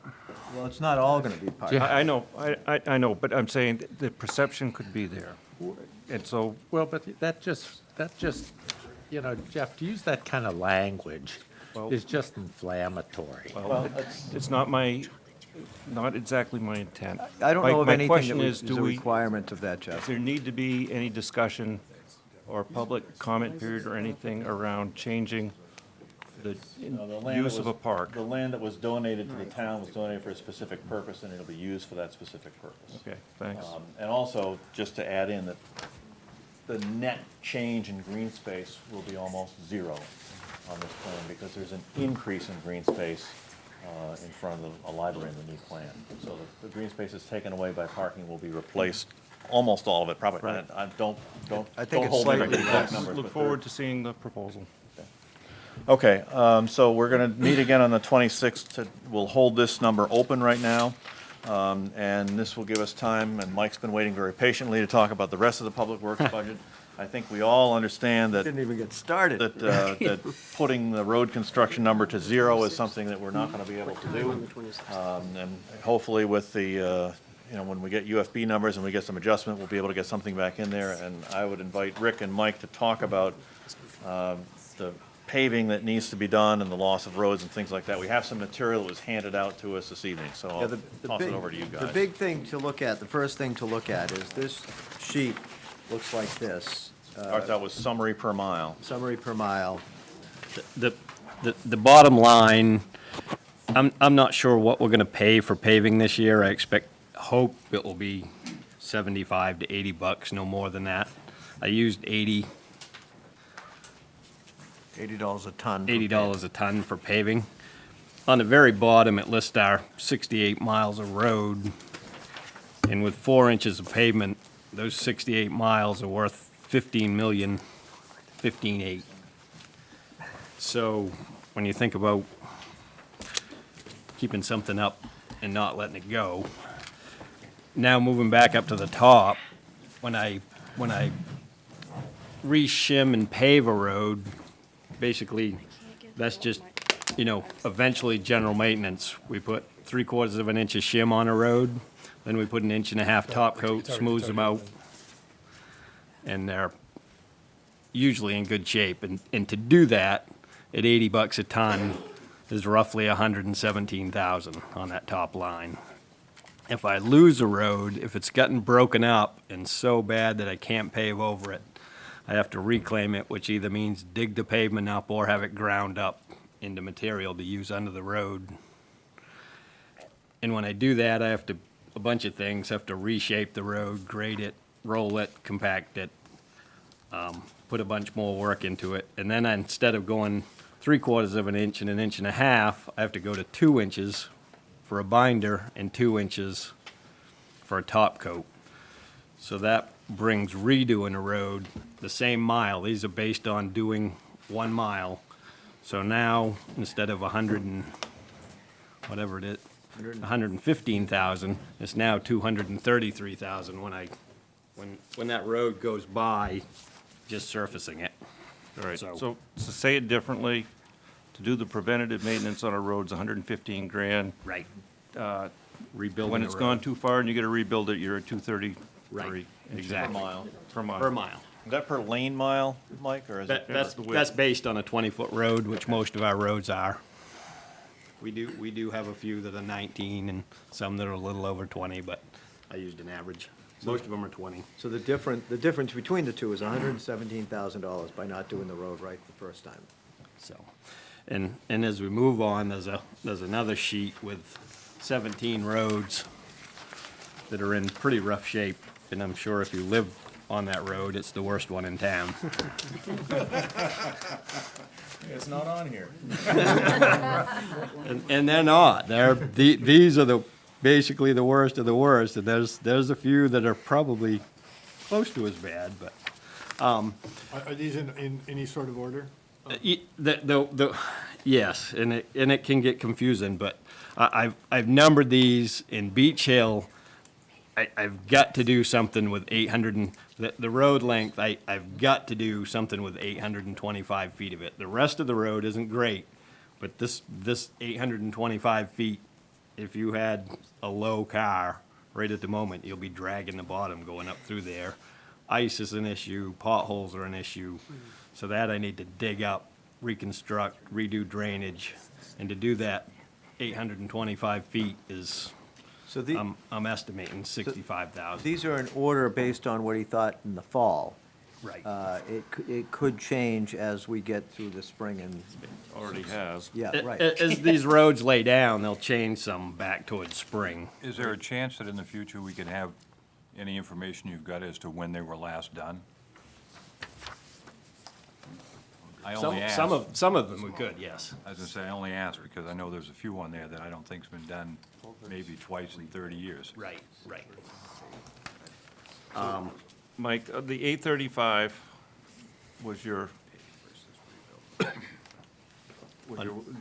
preferred list? Is that 835, 666 showing up as a line item here? No. In the budget No, anywhere? no.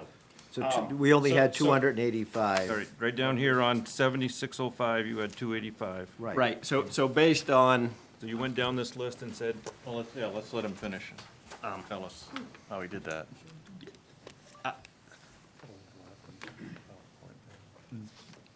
based on prior select board members, Mr. Chapman was one of them, they put together a road list of, with the amount of miles we had on a 10-year basis, and some of our roads will last 10 years, some will last a little longer than 10. I've been seeing that they really start to get rough about 7. That we needed to put down roughly 300 tons a year to keep our roads in good shape each year, to keep up. But back a few years ago, they cut and didn't do much road, and it put us way behind. So I've been trying to keep near that 280,000 around the 300 ton. I think where Jeff might have been going is 285 that was requested, which of the ones listed 1 through 17 would fall into that $285,000? The Beach Hill, for sure.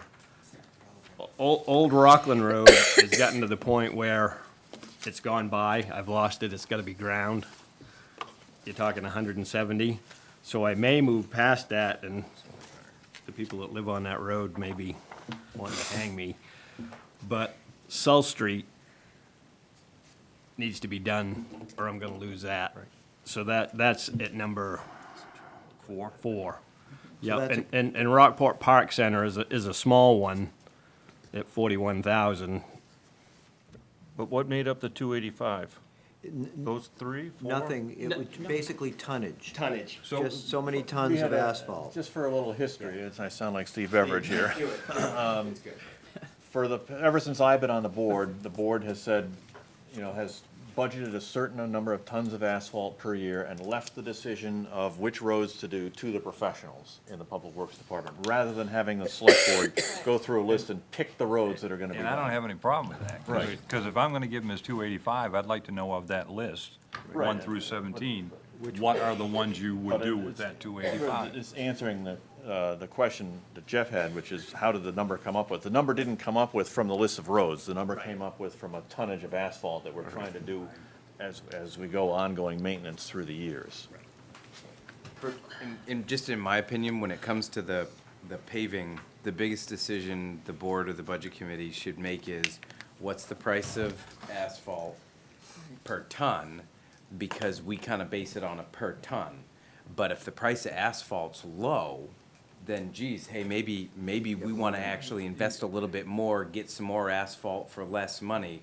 And so for us, it's more, what's that bottom line amount that we want to give to him to buy stuff, and then wherever he decides to put it, that's his deal. And I get that, and we just gave you, Mike, 285, what are you gonna do with it?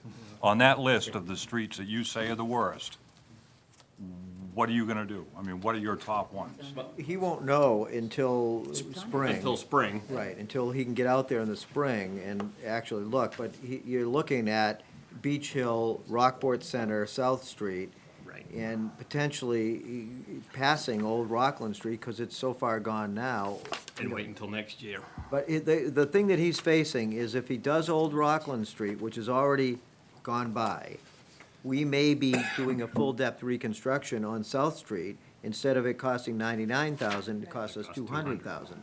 Well, I remember you talking about Mechanic Street too, which is far gone, and the 37-2 that you had mentioned a while back to me, Rick, was, because that whole street needs sidewalks Right. and everything Needs else, so everything. that third, That's not for sidewalks. That's not including And- sidewalks. And as I say, 100 and, Old Rockland Street, 170, there is a sidewalk there, and that does not include the No, sidewalk. I saw that. And to give you an idea, to redo a call that a sidewalk over there is about 144,000 to put back what's there. To build a sidewalk. Hey, Mike, the biggest contributor to the cost of price per ton, is that petroleum, I mean, is it oil? Basic, which actually is not, it's like Petroleum and- 56 a barrel, so it's not. A little bit supply and demand, the guys, I got you. They're busy. they're busy. Okay. And last year was borderline, we got a pretty decent deal, was basically $70, and I was surprised at that. I expect this year, I'm hoping 75, but it may be 80. I mean, have you priced it recently? Because They- oil was around Yeah. 80 and now, and it went down into the 40s, 50s, You now it's won't like know till the week 56. in the spring when they open. Okay. When they- But we might have an opportunity, is what I'm saying, Yeah. where it's lower now. Except, to touch on that, we run into a problem because of our cash flow, so we can't do any paving until we've collected the first round of taxes. Because those are hard, while we're waiting for that tax money to start coming in, we really can't start outpouring this money until we start receiving those tax payments. So typically, we do our paving in the fall after tax payments start coming in. Just a question about where those funds, how those funds are used. Is any of that used for small things such as coal patching? and- I was just gonna get So in. we're also needing, we're also potentially foregoing We're that one. talking an ideal, I'm gonna pave this road, come spring, I may have $40,000 worth of road work that the plows have dug up, that the potholes that I've gotta cut out. So I may lose 40 grand of that just in maintenance around town, or Yeah. road edges. You're also looking at indirect costs. I mean, if these roads are, if we're losing these roads, we're gonna be spending more money in cutting edges, more money fixing and repairing plows, fixing and repairing trucks. Right. If we can't stay up on these roads, we're gonna incur more indirect costs to not fixing them. Yeah, typically, we keep about $40,000 for those kind of spring repairs, like at the end of your street, to do that work, do that hand work. We keep a chunk of money for that, for those purposes, for those. We've tried to get out during the, after that big rainstorm and freeze up we had, that created a lot of road problems, a lot of washouts. We've still got a bunch to fix. We've fixed the worst ones, but we've still got a lot, which will be a bunch of material. Can you comment on Mount Pleasant Street? Because it's a separate line item, and it's also in the list here as well. I had put 75. I don't know that there's any real plan, that the people have been happy that are up there on what we've done. I've got it fairly close to Molly's, the Sharp Corner. Everybody that's living up there is happy with that. The next move would be come in from the other end and get to the next Sharp Corner, the flat stretch that we rebuilt. And I've heard a little bit, if we got those two ends done, they may be willing to see how happy they are to get to the houses and still keep a small piece of dirt road and not have it paved. But my plan was, get each end done, cover whatever it is, 85 to 90% of the houses. And the two in the middle are basically happy if they can keep the dirt road and still get to the houses. Why is that a separate line item? Well, Previous select board that was basically to pave that whole thing was like 500,000. There was a safety issue up there because we All lost. right, so a this lot was of to the bring roads. attention to the issue and keep it in front of us? Right. That's why it's a separate item? Yeah. But if, well, no, it's more than that. It's that again, just because of the sheer cost of the project. In the past, we've thrown around $500,000 to pave that. And in fact, to follow up on that further, last year, this board talked about taking the Mount Pleasant Road for $500,000, plus a couple of the big capital improvement projects that Mark referred to, the wharf and the seawall area down there, and rolling those all into a bond and just getting rid of them. We haven't really pursued it because we haven't had time or energy or something, but it Mount might Pleasant not be Street a is a bad project idea. by itself, is what I'm hearing. And Yeah, Jeff, big to- project. To build on that, and please Ken or anyone, correct me if I'm wrong, we also kind of pulled that out to keep it separate from the other town road maintenance stuff, so that if people wanted to get huffy about something, They could could pick that pull- line item and not all of them. They could take that out, and we didn't roll that into paving town-wide, so we were still Well, attempting yeah. to try to help Mike keep up with the roads. There were special issues with that road because it had gotten so bad that, there Couldn't were get- fire trucks and emergency vehicles couldn't get up there, and a couple winters You ago. could barely get through in a four-wheel drive at one There was point. one time that Mike and I went up to check it, and I said, do not get us stuck on this road. Yeah, but also in the back here, and this starts to get into a very touchy subject, is there's like 10 to 15 homes up there that are served. And so if you look at the cost per home served and everything, it gets pretty high and. Well, and I think, Greatest a good lot for the is, I greatest think number. what Mike is telling us is that a lot of improvements have been made over the past couple of years, and we're at a place now where, correct me if I'm wrong, the road is stable. It is. There's still some soft spots. And one of the things on the stretch on the Hope end, if we continue to do this, I would like to get pavement over that for, we get a bunch of sand, which each time we sand it deteriorates the road even more. We did several $100,000 worth of work doing preparation, removing all the old material, putting down a new base, putting down new top of gravel and filter fabric, and a bunch of work in preparation for paving. The challenge is, we did was it 200 and something thousand? We did a work? 175, I think. That we did this work, and if we don't pave it, we're gonna be faced with the problem again in another 10 years, because we're constantly up there sanding, and that's just making the thing worse. We do have a good base. It wouldn't be quite as much to do it, but it is deteriorating the top material. I Getting think the this fines. goes into our discussion that we had earlier in the year, or earlier in the week, where we have identified so much that we've either pushed off, moved down the road, not addressed over the course of time. And if there's a bundle it up and do a bond option, it may warrant further consideration and discussion. I'd like to see the numbers, that's for sure. Well, oh, yeah, but I mean, it would be a healthy one. You have a resident that lives on that street. And the section that has been rebuilt is much better. I drive a four-wheel drive, three-quarter ton pickup, and I bottomed out up there before that work. And I really, the work we did up there is very good. Couple questions for you. The cost of maintenance, winter maintenance specifically, on a dirt road compared to a paved road, I know it's much higher. Is there a calculation where you say the cost of winter maintenance on a gravel road for a certain number of years equals the pavement?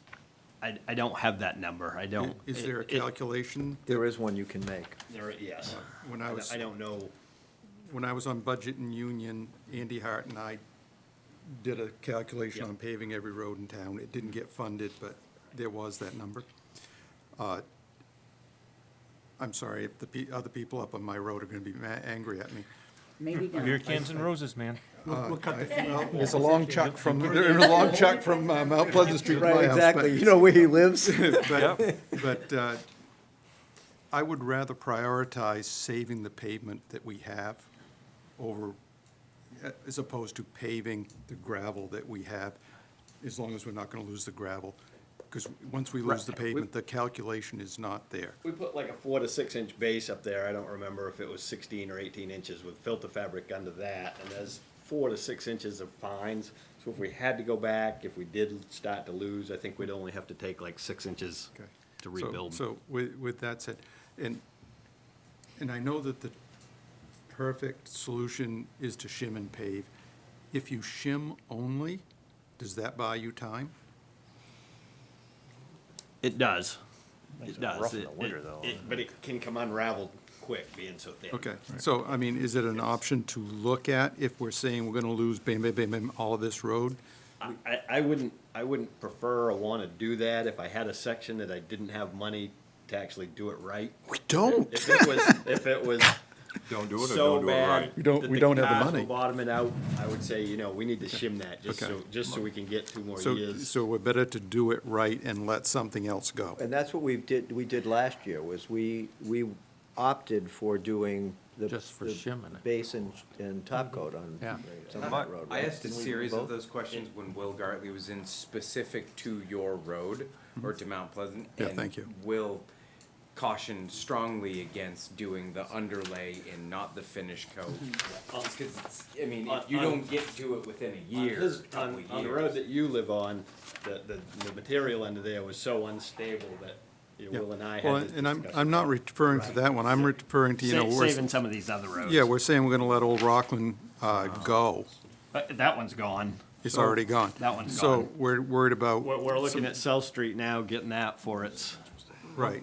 So I guess I'm just asking the question, would a shim own, and you're the man with the budget, and I agree, give him the material, let him do it. But Each road is different. I have seen it done, and then the same thing happened. They didn't get back to putting the top coat eventually on it, and then it just unravels again. we don't get back to your parking next year, I understand what we're saying. I live on Mount Pleasant Street too. Oh, okay. But on My- the paved section. My because- recollection is, Mike, that you said that yearly you were spending anywhere from 50 to 75,000 on Mount Pleasant for just maintenance, when it was not paved.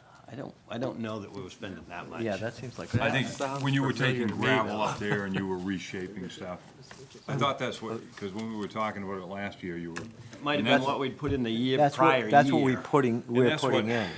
Would help figure out Yep. how much you're spending Yep. yearly versus how much the paving is. But what It's he's, not, I don't think any section of it is as bad as it was back when No. you were dumping Oh. truckloads of rock in there and it just Yeah. go away.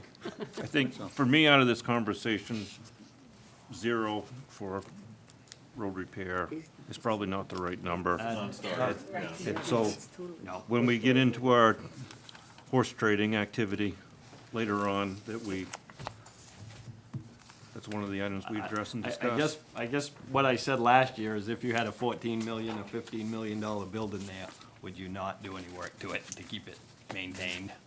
So yeah, I agree that that's not the answer to just Yeah. Do you have a recommendation on what the right number is? keeping it that. 285, that's what you said. Keeping it that. That's the only answer, and Mike. we're still behind at that. Right. We had years back before I got here, for like 3 or 4 years, there was some pretty.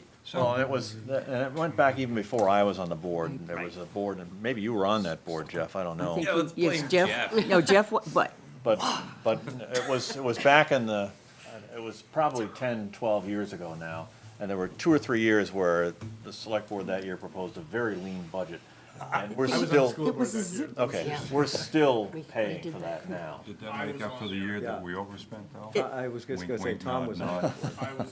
No, we didn't, even that didn't catch us up. So, on a question on paving, in how we get along really well with Camden, do we jointly bid with them so that we might get a better tonnage rate?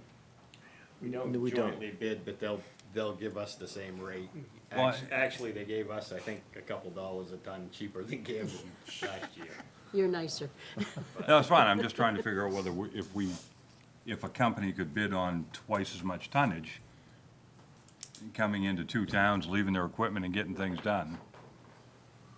I haven't seen that it's been cheaper. I wouldn't be opposed to bidding, with them. The chances of them having their roads ready and us having our roads ready are probably impossible, but in the past, they've all been within a couple bucks. Stevie had a question. Ken, I wasn't on that budget committee, my better half was, my other half was, and Tom Murphy was. And I think the thing which you're saying about zeroing this out and not keeping the tonnage is the number of years that nothing was done, where it was zipped out, that you're still paying that price. Yeah. So, I Everybody is. mean, I guess, and Tom can address, you think this is contentious, you think my parking thing is contentious, you should have heard that, should have been around for those. So, just, I understand that, that's a priority, I do get that. Okay. Owen? It's a question about the sand salt shed repair, but only when we're done talking asphalt. Are you trying to hint that that happens? Yeah, kind of trying Well, to. I mean, we're gonna have to put a number in this budget line. We Yeah. can't leave it at 0. And some of that will depend on the other information we get, use of the UFB, other revenues, and how we prioritize other things, so, we'll have to get to that. I had a question too on another line. 7615, the sidewalk construction. As I understand it, the 27,000 change that you left in there is enough to make the changes over at the town office, which are a safety hazard. However, what this requires is the select board to encumber $29,000 that will be left in this year's budget. I'm sorry. We have $29,000 left from a project left that Right. we budgeted this year that we're asking the select board to encumber out of this year's budget to be put with this amount of money. With the 27, which will equal the 56, roughly. Our hopes was to get the town office sidewalk done this year. When we got the bid prices back, they came in way more than what we expected them to. So we don't have the funding to start and finish the project this year. Okay. So the $29,000 that's left that we allocated in this year's budget will have to be encumbered and put with this $27,000 to do the sidewalk in the Okay, town because office. that is really dangerous over there. That's a trip hazard. Yeah. What the big difference was when we went to start designing it, it needs a whole underdrain system under the sidewalk in order to stabilize it, because the water that's underneath there is causing it to move up and down, and that's what's giving us the problem. So the big increase is the underdrain system that's got And to you go leave in. the nice speed bump, which keeps people from whipping in and out of the, I swear, it's the only thing that keeps you from getting run over in that place. Owen, next. Yeah, Yeah, go ahead. So the sand and salt shed, the bond got retired FY 16-17. Was that a 20-year bond? I'm assuming it was a 20-year bond. I think so, but I don't know for sure. It's either, I don't think it's been there that long. No. the sand salt shed repairs line doesn't have. This is another piece, this is the old salt shed, correct? is what- This is the original Quonset hut, the galvanized one. This is not the new salt. Not the new one, the storage building. Right, the storage building, but we still call it the old salt shed. Okay, because what I wanted to, I was gonna ask questions about maintenance of that Existing building yeah. during the bond time. No. That building's still in great shape. What we actually source sand and salt in, it's the one that you're using kind of as storage. And nothing in that is you're not potentially harming, you can still store stuff in there and it keeps the weather out. So that 40,000 that you're asking, does that go hand in hand with the money we got back from the state for that? Because that was It 20, would, You yeah. put the, so that's 20-some odd thousand It dollars, is. right? the problem is where business is picking up for contractors, nobody wants anything to do with this Quonset hut. And I'd hope to have a solid number. I'm expecting somewhere between 30 and 50,000 to fix this thing, which we have the 20, So we have 65 roughly, 60 to 65? no, we have Oh, 20. It was just over 20. Yeah. Well, if we put the 40 in, that's what I'm Right, saying, with you that. would. Right. And the hope was, as Mike just said, the hope was that we'd have a solid number by now, but he's not getting prices. People won't call him back. I got the guy that, I think his father put it in, and his father built our new one. I told him what I wanted, and he said he would be down, and now I can't even get him to call me back.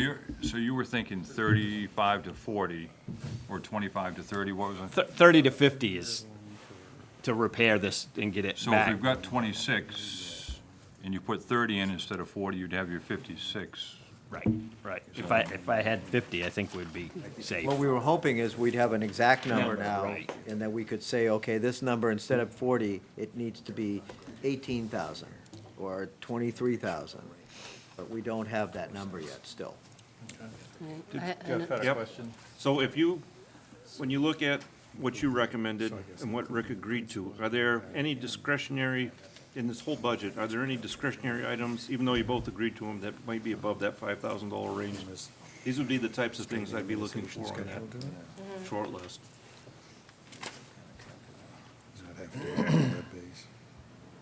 The fog lines, Well, you took those out. I took Yeah, those. those are gone. Those are gone. I mean, what's left in He that might hasn't be? said- He's taken everything there is to take.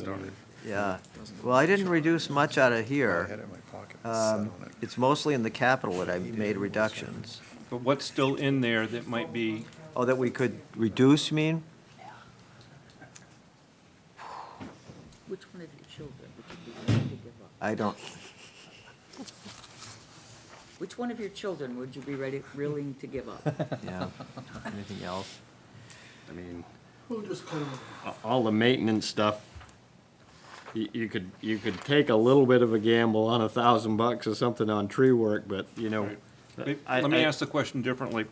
If I look at what's in here now, is everything in here now just run and maintain? Or is there any improvement work left in here that we haven't talked about? I don't see any, I don't see any improvement. I mean, Okay. Yeah, there's over nothing in the there. years, we've beat the fuel, the sand, the salt, That's right, we haven't even got to that yet, have we? maintenance. I mean, there's some improvements with the boiler or heater or something, but we have to do that, so it's Yeah, not. that's not, That's run and maintain. I don't see. So, I guess what I'm hearing from you, Mike, and I want to make sure on Mount Pleasant Street, is that Mount Pleasant Street, in the grand scheme of things, for you right now, has a lower priority than some of the other roads on this list. It does, because we, you know, made quite a difference in getting people So in in and other out words, of there. and- if we, just for the sake of argument, if we fully funded the 285 for the road construction line and zeroed out the Mount Pleasant Street number, would we be okay with that? You want them to throw stuff on my lawn instead of yours? And I'm asking for the guys who live up there too, I mean, because I think what I'm hearing is that it's quite a bit better, and I understand. It is a lot better. I understand that there's a cost to letting it ride. You say? What do you drink? Yeah. Empties or fulls? Exactly. But I'm asking the question just because we as a board are gonna have to make a decision on that. And for those who weren't here, when Will came in and we talked about it, we learned a lot about particle engineering in that whole discussion, because the sand comes down and goes down, and actually sanding a dirt road in the winter makes it worse, because the sand particle sizes are different, and that causes the flooding and all that kind of stuff. But it sounds like we've alleviated a lot of that. We have, I think. I mean, and anything's still possible. There's still some sections that we didn't touch that could go bad this spring. Yeah. Plus, they sand it every winter as they need. Jeff, when you go out of there, which way do you go? Downhill. All paved. Yeah, all on the pavement, oh, So you yeah. don't drive the other part of the dirt section very often? No, I haven't been on it in a long time. But But it, there are- it's, those times I've been there, it's in better condition than it used to be.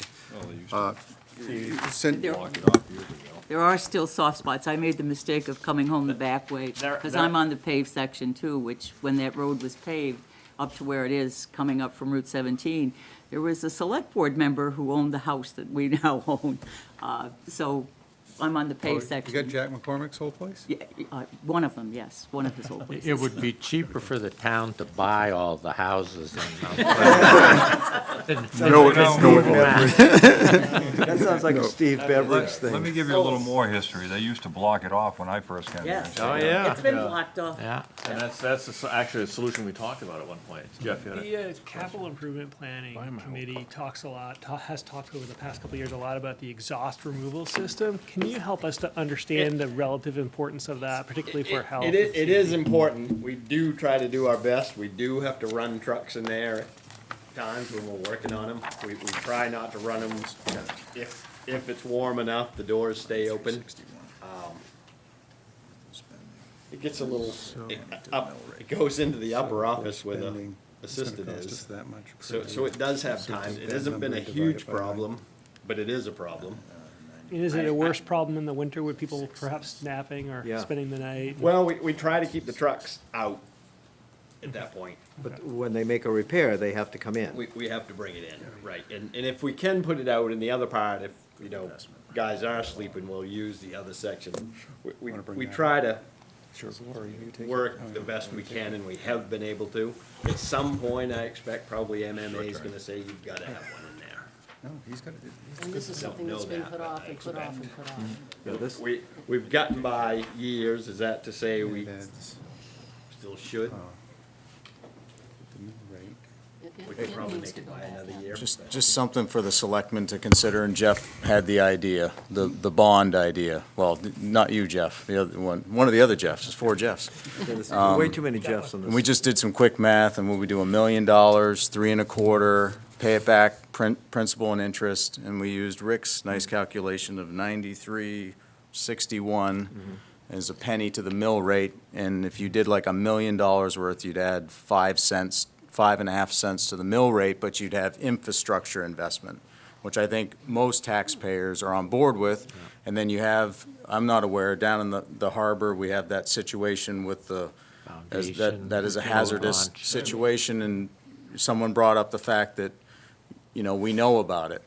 And that's, If you're talking about the launch ramp. right. That's I gotten mean, even worse. you could really so that's- bundle. that's The an last issue. couple We did stories. the I don't think we have to infrastructure keep improvement picking thing. projects. We I mean, could we did bundle that. some of these together, and infrastructure is something that gets a lot of sides We together. did that early in my term, on my first term on the board. We did an Right. infrastructure bond, and that took care of the high sidewalk, School Street, and Summer Street. the Mill Street Bridge, which was failing.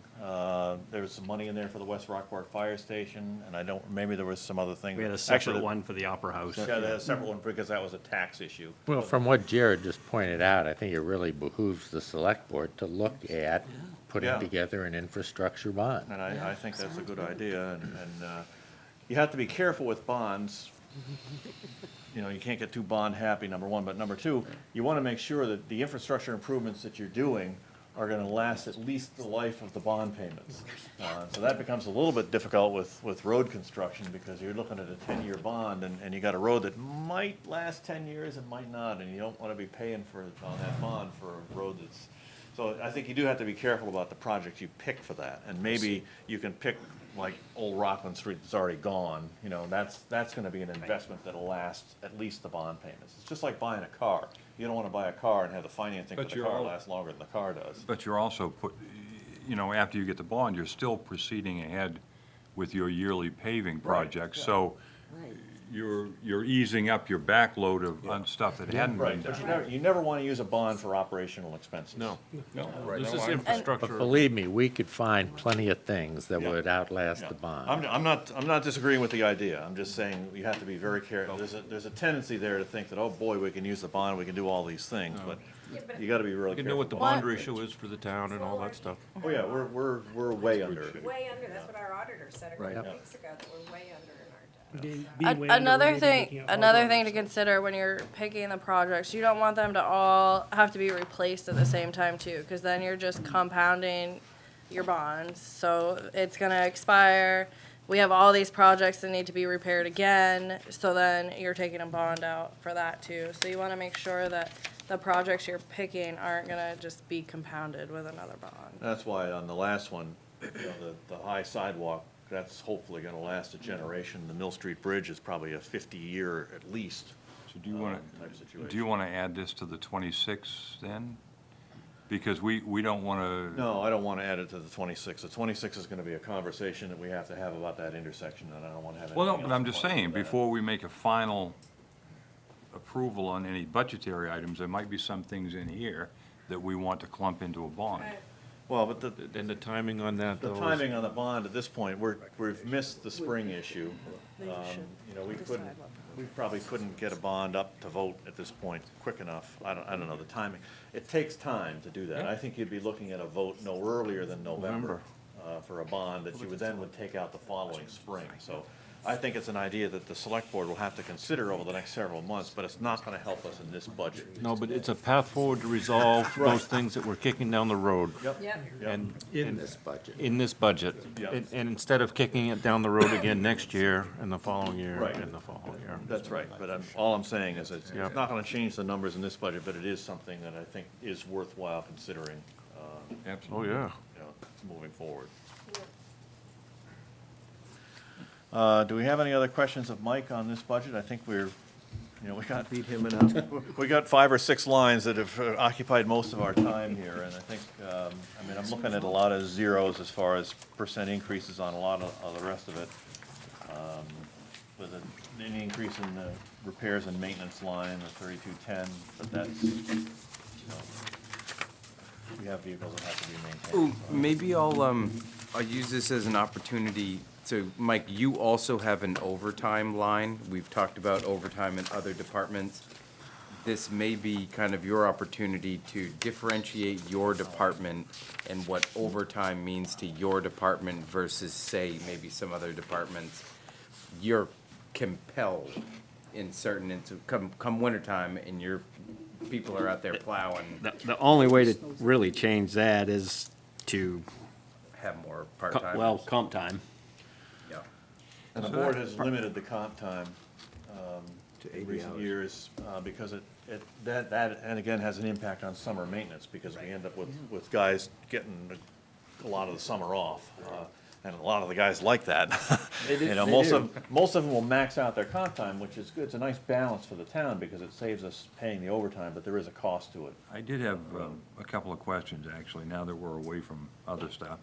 Your part-time employee, 2205, you had 19,500 listed for this year, but you've only spent 2,700. Are you gonna spend another 18,000 between, or another, excuse me, another 16,000? That was at the end of the, Megan's checking, I think, what the actual year-to-date is as. up Well, I to mean, date. that should be December 31st. Right. We hadn't had many storms then was gonna say either. When you January using was your the- part-timers, Mike, are they summertime when your other boys are taking comp time? Both in the winter, when I'm down plow drivers, and in the past, we'd shared a person with wastewater. Right. So my wastewater part-time guy filled a full-time position, and I filled the part-time position through the winter for plowing, but I haven't filled that part-time with wastewater yet. And I'm using this guy for plowing. So that's an accurate number. What about 4115?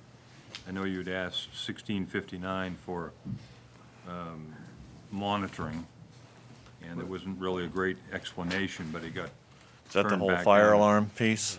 Yeah. So for a part-time employee, we've spent nearly $7,000 through last Through the Friday. mid-February. I guess, that's one of the things I was thinking, if we're gonna, when you think about infrastructure and you're crafting bonds and you don't want to properly do the security and alarm monitoring at all of our buildings, that might be something that's considered to be put into to any bond that we consider doing. It's a 'Cause- one-time cost. Yeah. What's that, alarm systems? Yeah. Well, the problem is the life expectancy of an electronic device, you gotta depreciate to like 5-year rate or something. It's like a computer, you don't, But there's upgrades and maintenance that you would budget for anyway and stuff, wouldn't there be? I Some mean- of it is infrastructure, like wiring and stuff, but you're right, wiring, there's a lot of- but I'm Yeah. talking like the devices. fancy electronic boxes you bolt to the wall. They have a expected life, Okay, they're I'm just trying to depreciated. think of things that we put off that we can You know, put in. I'm into stuff made out of rocks, asphalt, and granite. That stuff lasts longer than 10-year life of a bond. Well, I can't, We're talking about replacing 20-year-old fire alarms with something we don't think's gonna last 5. That's right. Did we get an And it's a answer on the bigger security issue. alarm question? We had gotten a quote for an actual alarm system at the Public Works garage.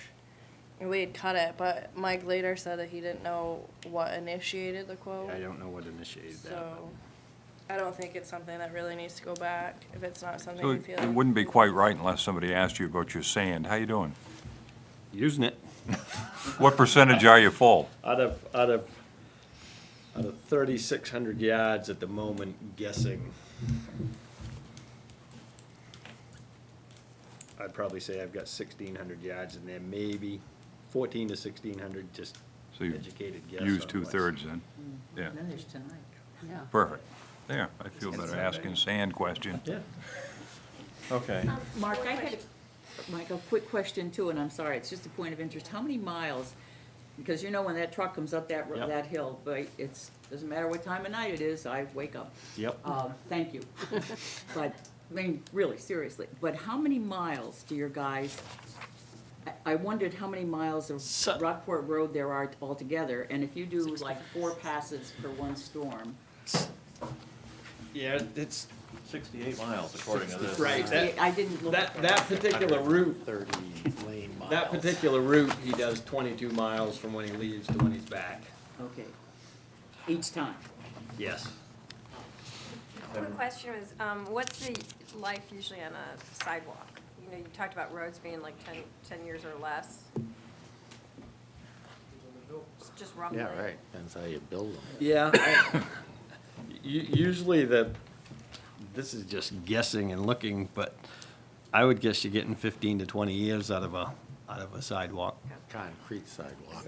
Yeah. What's interesting, those concrete ones, one block will break. Blocks on either side are okay, but when you've got your, one will break right in the center. Yep. Kinda what I like. 261, I think, is the page you were looking for. Are we done with Public Works? I guess, I was gonna ask if people wanted a little 5-minute break or something like that. I'm getting a couple of nods, so why don't we reconvene at 8:30 and we'll just blast through the rest of this. That's what I figure I'll get before I go plow again, a 5-minute break. No, why not? Yeah.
what I happens. wait for it every year. Yeah, you need to get someone safe. And Ken will tell us about the columbarium, and how it's a very efficient way of stacking bodies. Preserves green space. Let's take our seats, folks. Let's get going here. What do you want me to take? We got a smart ass. Got a couple of them, apparently. Oh, the mic's alive, we're getting the warning. Okay, I guess I'll ask Rick to give us a lowdown on this budget. It's not a huge budget. This budget is down largely because I just, like everything else, I removed the reserve deposit for the columbarium. And that's $20,000. That's all of it. That's all of it, yep. Well, actually, no, it looks like the department head budget Was down too, yeah, $10,000. right. But the One number biggest in- chunk of it in is, the, one number, and in your comments, you mentioned this, you increased the assistant sexton wage, and that's one that I would exempt from the 3%. Yeah. Because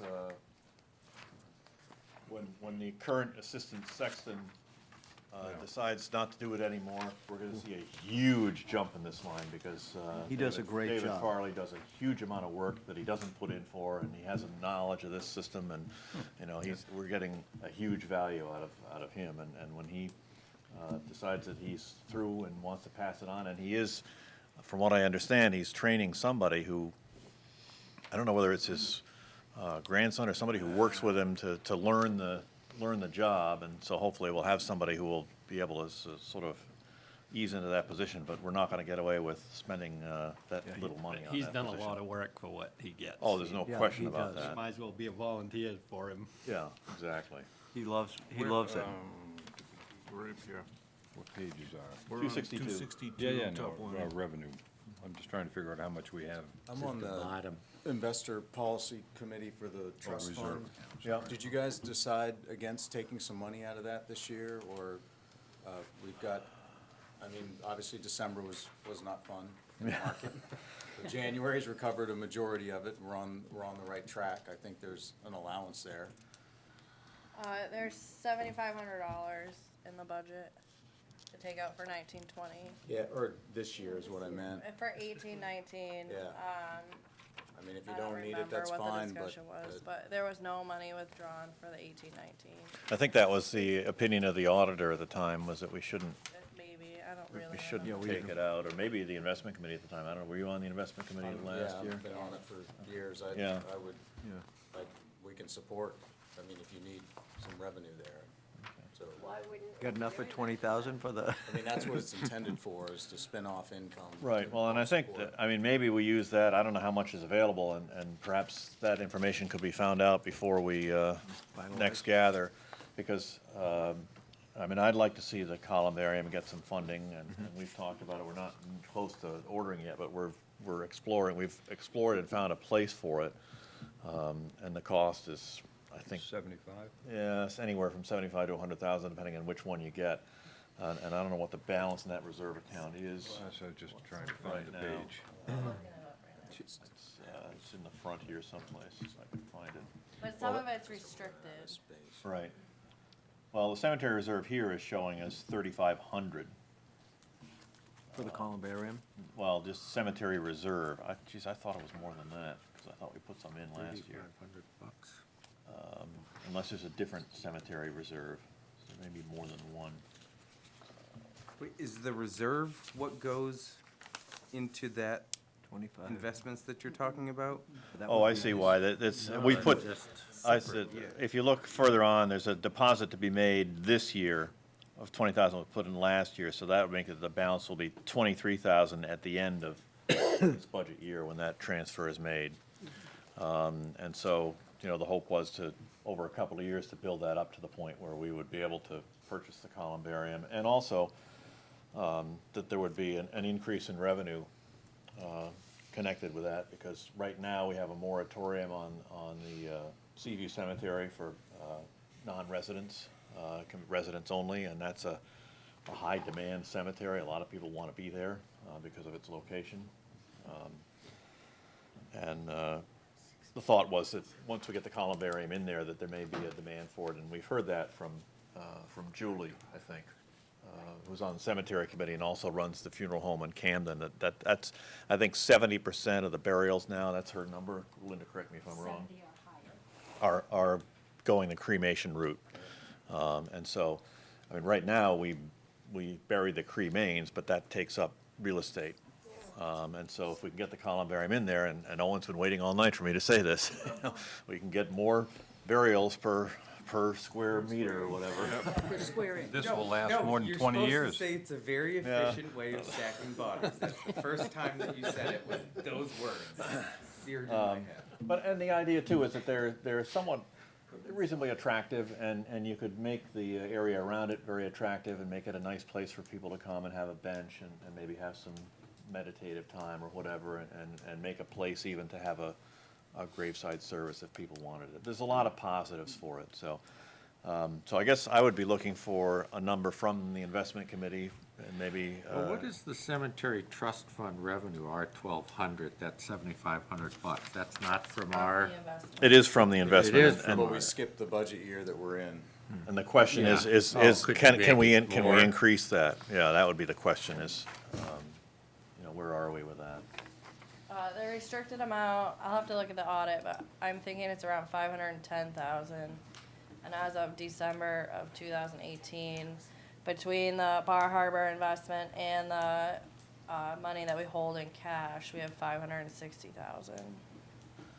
So about That's to be 50,000 of it is earning. I double-checked that 510 number. I think we're way up. I thought it was much lower than that. Well, in 15, we were 441. And that's restricted to use for perpetual care, is that right? It's restricted, right, it's for perpetual care, but you can only use the interest earned Right. off it. And is that the 6,000 number that we have in here? Right. that- 7,500. No, the 1201. Right, that money gets deposited into the reserve. I'm confused. No, R Into 12. the, so the revenue that we collect for perpetual care. Oh, that's the revenue Turns we collect. around and gets deposited into our investment, which we can only touch the earnings on. Okay, and so the investment earnings, which is the perpetual care, is coming in through R 1200, Right. right? the Okay. interest on. Right. Interest on it, right. And so why do we have nothing in there for this year, for 18-19? I think, if I remember correctly, that we got advice last year from the auditor that we couldn't take anything out, and I don't know I don't know why that happened. Yeah, I don't remember. It But- doesn't sound like that's right.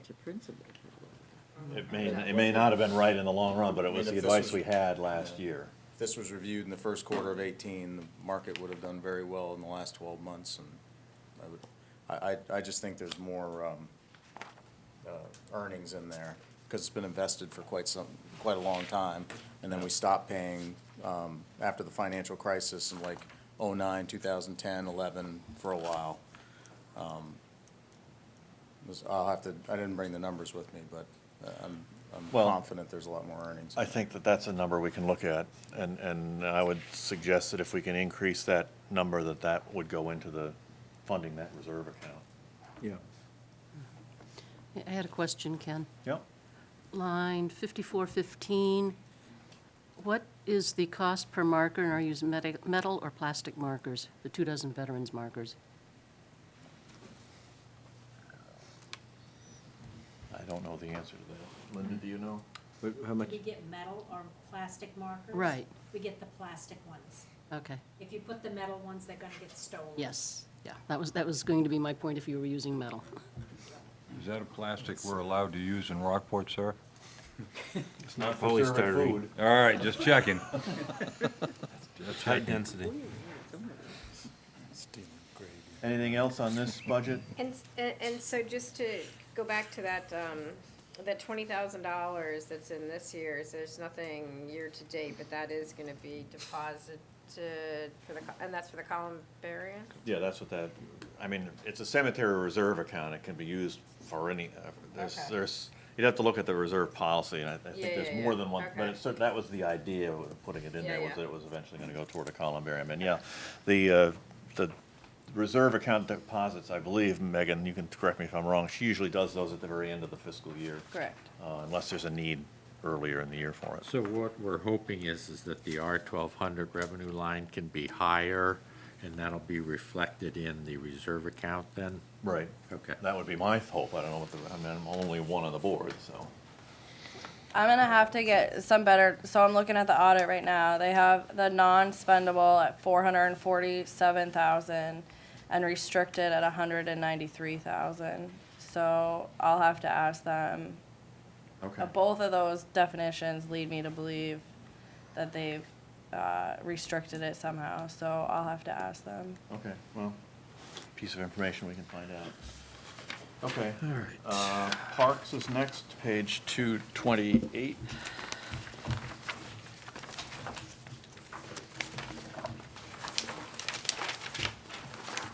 This budget has a reduction of $90,250, due largely to most of the capital items that are listed at the bottom, the seawall, park benches, lime kiln at the restoration, pathway reserve. And then also, one of the items that the department had put in here, which isn't a bad idea, but it just, one that we can't, I didn't feel like we should fund this year, is to buy a high-speed zero-turn mower. One of the complaints we get with parks is that we have a contract to mow the ball fields and things once a week, but in the springtime, once a week isn't enough. And so the grass grows up, the dandelions grow up, so we went out and got a bid, for, in the month of, May and June, mowing, every 5 days or 4 or 5 days. And the cost of that, it seemed like it was another $12,000 or something. Yeah.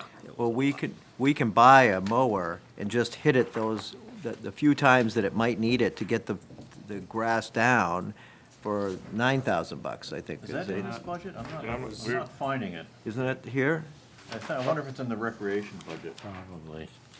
Oh, I I'm remember sorry, seeing it yeah, looking through yeah. the budget, but it's not in the parks budget. Yeah, I don't, okay, I'm sorry, I'm jumping the gun. I thought that was in the 13,000 I cut out, but, nope, I'm sorry. I'm just in the 13,000 wrong- was the merry-go-round at Right, Walker it's the Park. merry-go-round, that's right. Yep, sorry. I jumped the budget. So that's the merry-go-round down at Walker Park.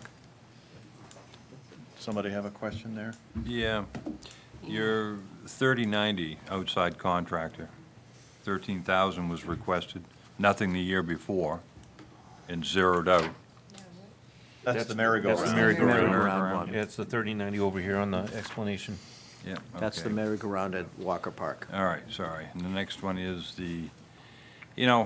personally, I think if we're going to consider putting a bunch of things together to bond, $8,000 for the seawall engineering to be put in there this year. I mean, it's a little number, but, To get the engineering, then you'd know how much you're gonna Right. bond. Yeah, we can't know how much, Talk about it. how much the cost of the wall is gonna be Without the until it gets engineering. designed. yep.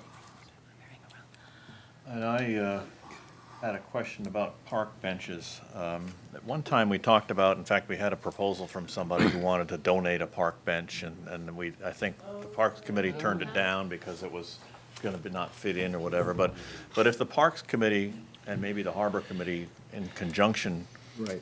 could come up with, some criteria for park benches. So wait a second, yeah, because this has all been done.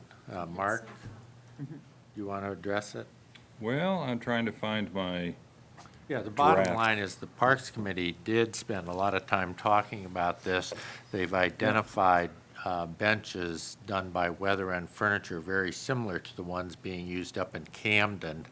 The Camden parks, what they do is they buy those benches for $2,000 each, and then people who want to buy the bench for a memoriam pay $8,000. Right. So there's a $6,000 net. and in our conversation today, they had asked about being able to take the revenue after the bench is paid for and putting it into a reserve.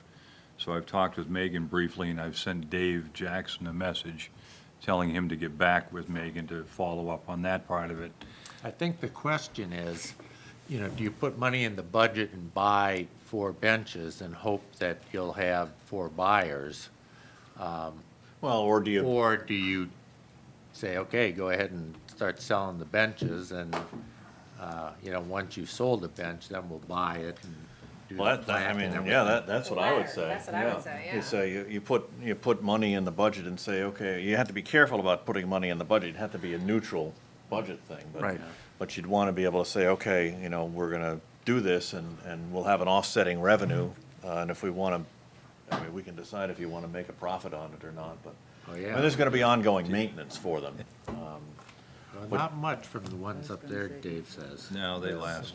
Yeah, but there's gonna be ongoing maintenance, so you can. I like the idea of paying 2,000 and selling for 6. See the shingles. Oh, Because yeah. every time you sell one, you buy 2 more. Yeah, oh, yeah, The yeah. I mean, tough it's part a about great that plan. is to budget that, you don't know whether you're gonna be able to do it or not. So you sort of have to If you bite- budget, you know. But it's if you- $2,000. I mean, You have to bite the bullet initially to get the You do. upfront money to, you do a leap of faith year 1.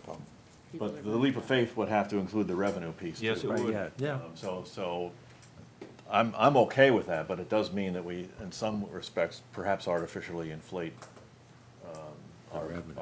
well, you, our balance, our net budget. With the idea that you don't Artificially spend depress it, any money actually. out of it until you have the actual. Right, but you're carrying a revenue that's higher than the expense. And so if you don't get that revenue, then you're gonna have a shortfall in your budget. You see what I'm saying? I would caution you for that because any revenue, like if you, say example, you spend 2,000, you're collecting 6,000, that money's just gonna roll into the UFB at the end of the Right. year. You have a better option of setting up a donation account like we have other ones, expending the donation account and then keeping the rolling balance on the trial balance instead of just letting that money roll into the unassigned fund balance. Well, the other way, I wonder if the other way you could do it is on the expense side, put the reserve deposit and have the cost of the benches and then the reserve deposit add up to the projected revenue, so it was a wash. And that way, if you didn't sell the bench, you wouldn't go buy it and you wouldn't make the reserve deposit. You could. That way it would be a net zero budget I'd impact. still like to see perhaps a good faith effort on our part to at least buy a couple. And they're on our dime, and if they sell them, then we'll start the reserve to get the seed to buy the rest of them. Not sure why we buy a couple. Well, I'm just saying, I mean, do you want 2 or do you want 6, or? Well, I'm just yeah, trying to but- pick a number that we can start with to start generating the money to buy more. When we do our horse training activity, I offer Yeah. that discussing park benches might be on the list. Can How's someone that? who's been on the board longer than I was, I only recall that one time I think that's the only time I remember. that someone came to the town and said, I want to buy a bench, I want to put it in this place. If we have a program that may incentivize people to do it, but in the time I've been associated with the town, once someone came, It's there, Get- right? We didn't have the There. program then, they There is wanted to one do there. something and, it was a priest or something who wasn't even from this town. yeah. I think Dave Jackson has been involved, right, with the one in Camden? Camden one. Right. Yeah, So it'd be Dave has nice been if he sort could of make running it the whole Did thing wanted and, to. and explain it a little better. well, yeah, I invited him. No, in town. But yeah, I think the plan would be also up in Mary Lake Park, those benches up there are in very rough shape now. The idea would be to take those out, and then it would be a program where it would be advertised and pushed, and replace those benches up in Mary Lake Park and then down into the harbor and have a standardized bench for the entire town. So- Well, and I think you could be honest with people too, saying, your donation to get the bench, named and for your loved one or something is gonna include the cost of the bench, and it's gonna include a deposit to the reserve account for the parks. And some people be fine with that, say, oh, great, I'm helping to preserve, I'm getting this bench with my loved one's name on it, and I'm helping to preserve the parks, all in memory of my family member.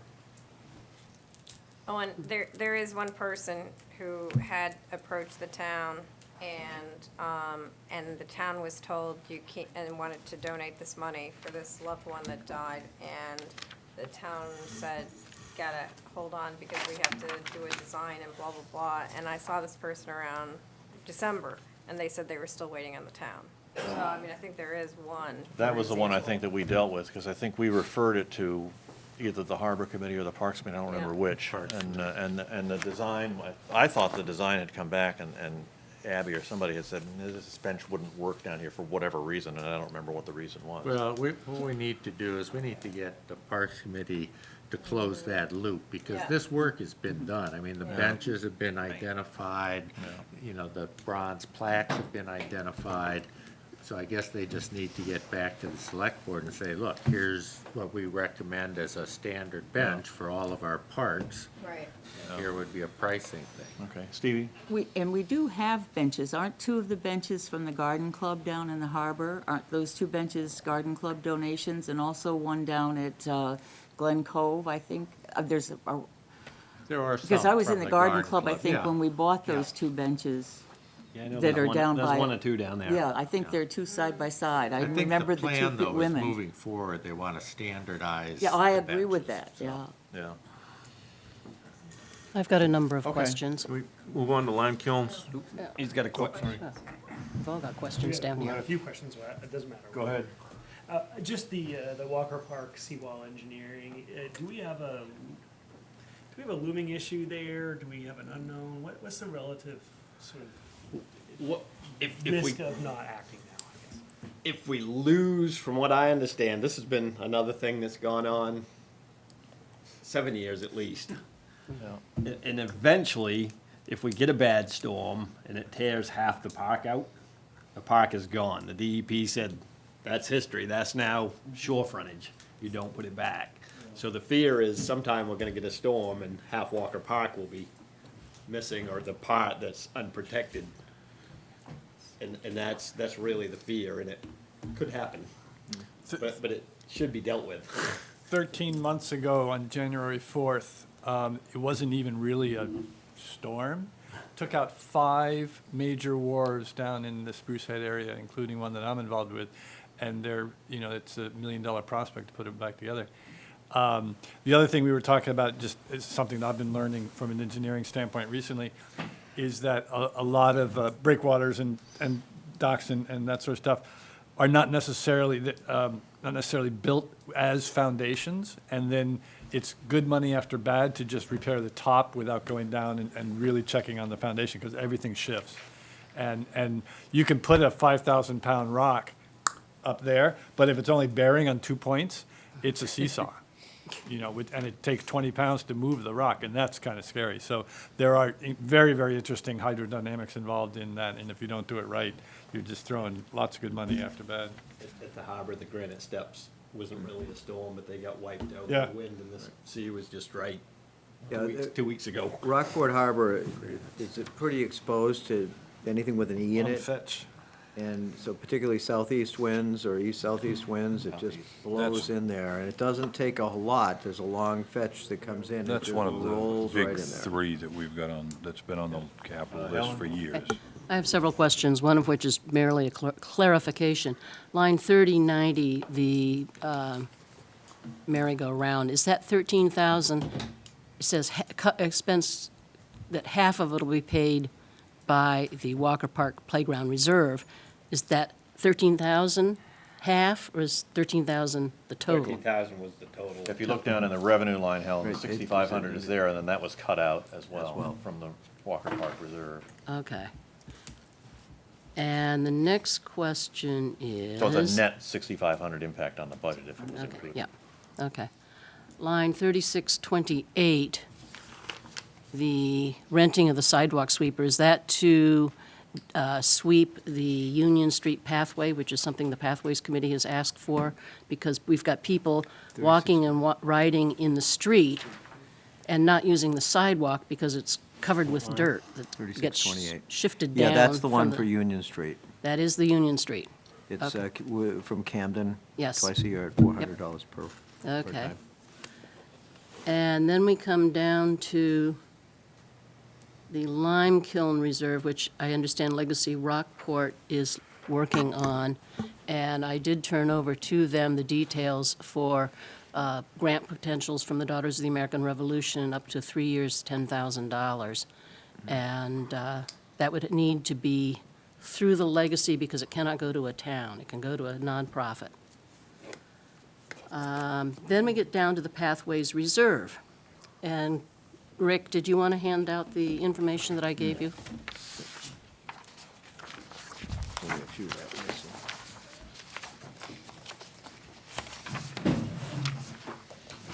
Guess that's not enough.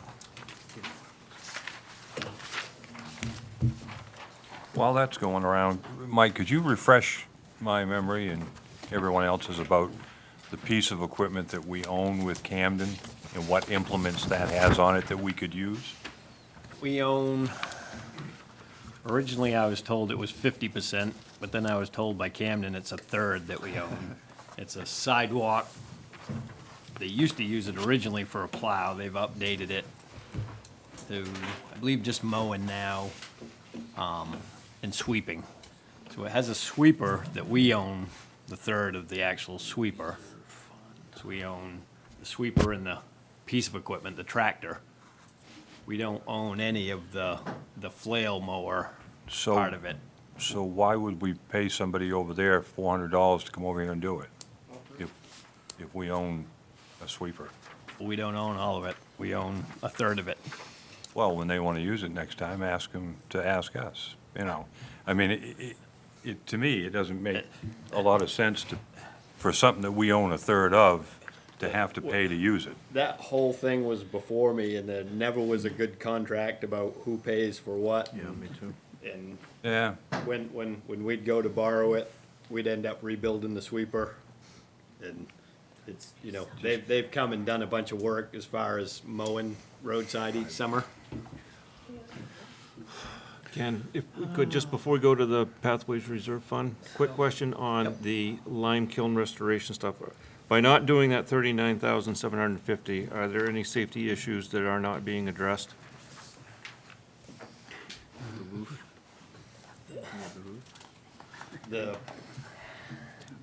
We need to get somebody that knows about this thing this summer and tell us what we need to do with it, because I had the side of the one that did have a huge safety Right. issue, and the guy that came was a mason who builds $100,000 chimneys, and he, for lack of better words, said, I don't know what the hell I'd do with this thing. If you wanted me to fix it, disassemble it. He said, you need to get somebody that knows Okay. more about it than I do. Right. He said it is getting unstable, and you do want to be looking at doing something one way or another. So your recommendation is to at least do a study Yes. this year? Yes, because Right. that very first one closest to the Harbor Master Building is getting very insecure, And Last- we've talked unstable. with the Legacy Rockport has talked a little bit about the lime kilns. The difficult part with them over the years has been trying to find somebody who really is passionate about it enough to head it up and find out what's going on, because like Mike says, they're unique. And finding somebody to actually have the knowledge to tell us what to do, and somebody else who's really interested. Since I've been on the board, I mean, we look at these things, and to really fix them up right is several $100,000. At least. And the question is, do we want to, when looking at all the other budget Right. things we have, do we want to do that? The problem is, if we try to pull them out, it's going to cost us. Several $100,000. Well, I think So, the one question I had though on, to that end, that there's some safety concerns on those lime kilns. For example, the access to the roof on that Right. first one, we should do something there to make sure that you can't get on that roof. I agree. I mean, I that's agree. a It's- fall hazard, and the I've first kicked time that somebody plenty of falls people off out there, They get up there and take pictures. well, or kids are It's the playing on kids, it. yeah, the kids All that right. get up there. I would offer that that might be an immediate need this year, Yep. as opposed to next. To me, I think you're right, Jeff. That's the biggest safety hazard is the roof, the structures that we put on there. Since, to protect the lime kilns, they are a safety hazard because kids can get up on the roof and they're not terribly safe and. You put something up there, in some Well, wall. and there that is, prevents it in from happening. line 3627, we do have some money in the budget for maintenance there. And I don't know what that would cover. We really need two walls, one for the one that has the roof, because you can hop right up on that one. Because they will snowboard off it in the winter. And the one with no roof, there's two things. We need to get somebody They can give us as close as they could get about how dangerous they think it is about coming apart. And like you said, doing something to keep somebody from getting on that one as well. You do a 4-foot chain link fence with a do not cross sign around that first one. All right, anyway. Those are two, I agree, they need to be something done. This year. Yeah, right. Okay, Helen, it's your show. Okay. The Pathways Reserve, for the past, I don't know how many years, 8 years. For those of you who are not familiar, this is more or less a signed contract with the town of Camden and the Maine Department of Transportation to build a pathway, a sidewalk, from Camden Street down to the, I think it's Loyal Biscuit now? Biscuit now. Yeah, yeah. The original thought, ages and ages and ages ago, Steve Beveridge said, oh, just roll out some tar down through there, it'll be about $50,000. Over the years, it has gotten much more. The DOT offered to do an 80-20 split with the cost. The price went up because there are drainage issues.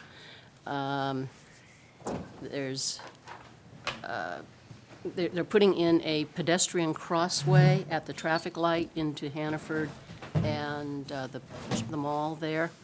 We have elderly people from Quarry Hill walking in the street to get down there. We have tourists coming in and residents coming home to the bus station at Maritime Farms, walking in the street. So we've got a safety issue there. Which were passed around to you were the most recent amounts of the split cost, and the $25,000 that is in for needs to be in the budget for this year covers the $61,010, which is projected to be our estimate for Rockport for this year. We have already put in quite a bit of money to this project. Camden has put in a bunch of money, and Audra has talked to Urel, or what's his name? Urel, yes.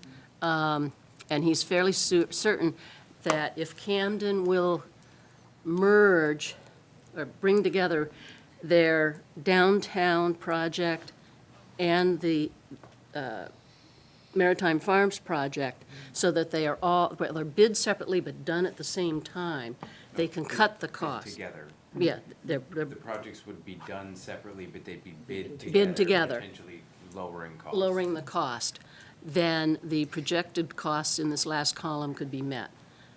But we've put so much money into it now, already, and it's gone on for so many years that we need to finish it. We need to have the $25,000 in there.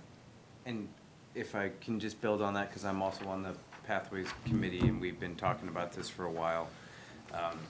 Typically, when a project grows by the same nature that this project has grown, you kind of gotta like stop and look back and go, hey, this wasn't kind of the scope. The thing that's had the Pathways Committee continue to advocate very strongly for this is, as the project cost has grown, the 80% borne by DOT, 20% split proportionally between Camden and Rockport has maintained. So we are still only paying 20% of this much larger project. Our percentage of our share has not increased in this project. The overall project cost have escalated. Correct. Which is what we're saying here. Yep. And, you know, to both Helen and Owen's point, this has been pushed and covered many times in the Pathways Committee. And we allocated funding earlier in the year to make sure we covered our bases, and that it would be a prudent thing to do, considering the amount of time and money that we've already invested in the activity to get it done.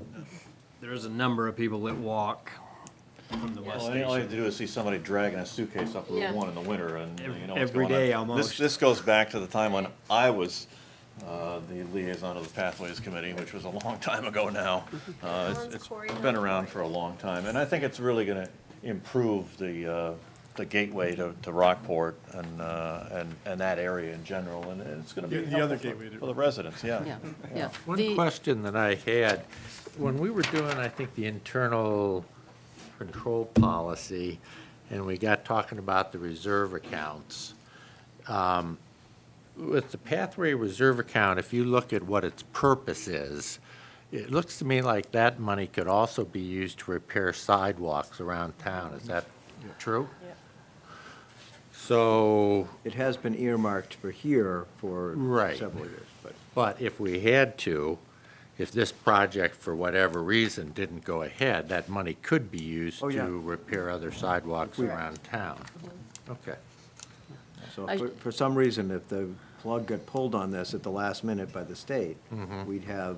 Money to be Money, used to right. repair other sidewalks, Right. okay. And as Deborah pointed out, the people at Quarry Hill are very much for this. Granted, they are voters in Camden, but there has been some talk amongst the Pathways people of trying to raise some grant money or donation, something like that. And the original thought, when we wanted to put the pedestrian crosswalk at the light, we were told that that light was due for upgrade, and therefore there would not be an additional cost to put in the electronics for the crossing. That story has changed several times, and I'm not sure if it has been they have been approached, but it would certainly be interesting to approach Hannaford and the banks to see if they might want to put in some money Exactly. for this, because it's their customers who are coming, who are walking to and from and across that Well, and crosswalk. somebody coming in on the bus, I was gonna you know, say, if they're right. coming in on the bus and they're going to a hotel someplace and it's, you know, in the evening, it's like, I'm not gonna go across that Route 1, but if the crosswalk is there, they might go over there and get a sandwich or a drink or something like that.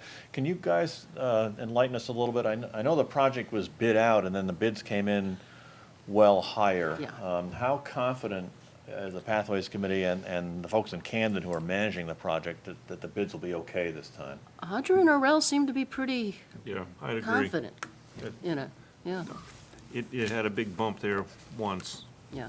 Especially if they held bid flat. these together, these two projects together.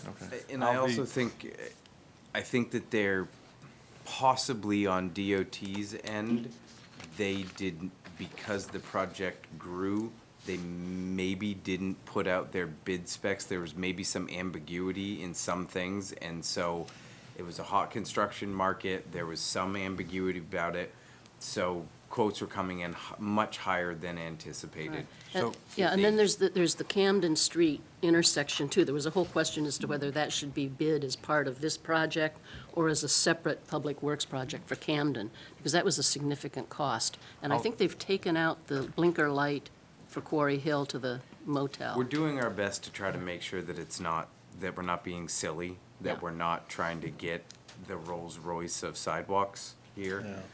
And also because of the energy on the joint Camden Rockport Pathways Committee, we have spent a lot of time talking about how we can help bring down costs, the fundraising that Helen's talking about, using our historical knowledge to try to say, hey, actually, that's not our cost, DOT, that's completely your cost.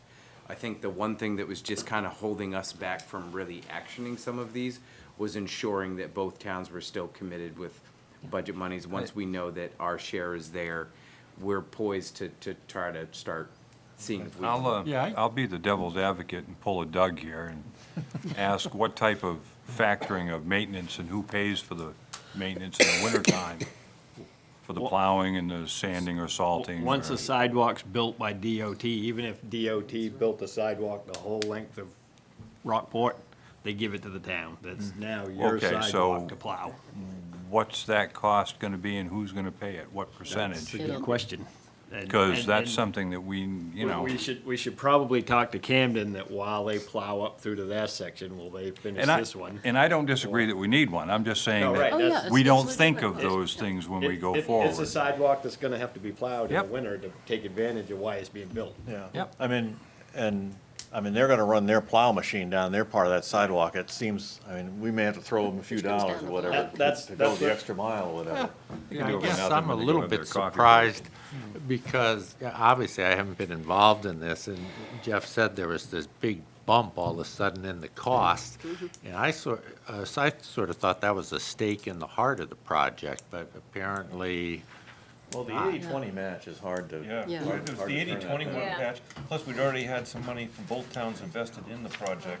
Right. And the incremental bump, although it was a big number for the overall project, the portion of which we were, you know, our share of the 20% didn't feel overly painful. Yeah, and Camden and Arel have been really helpful, backing us, that this is something that will Who's benefit Arel? both towns. sorry.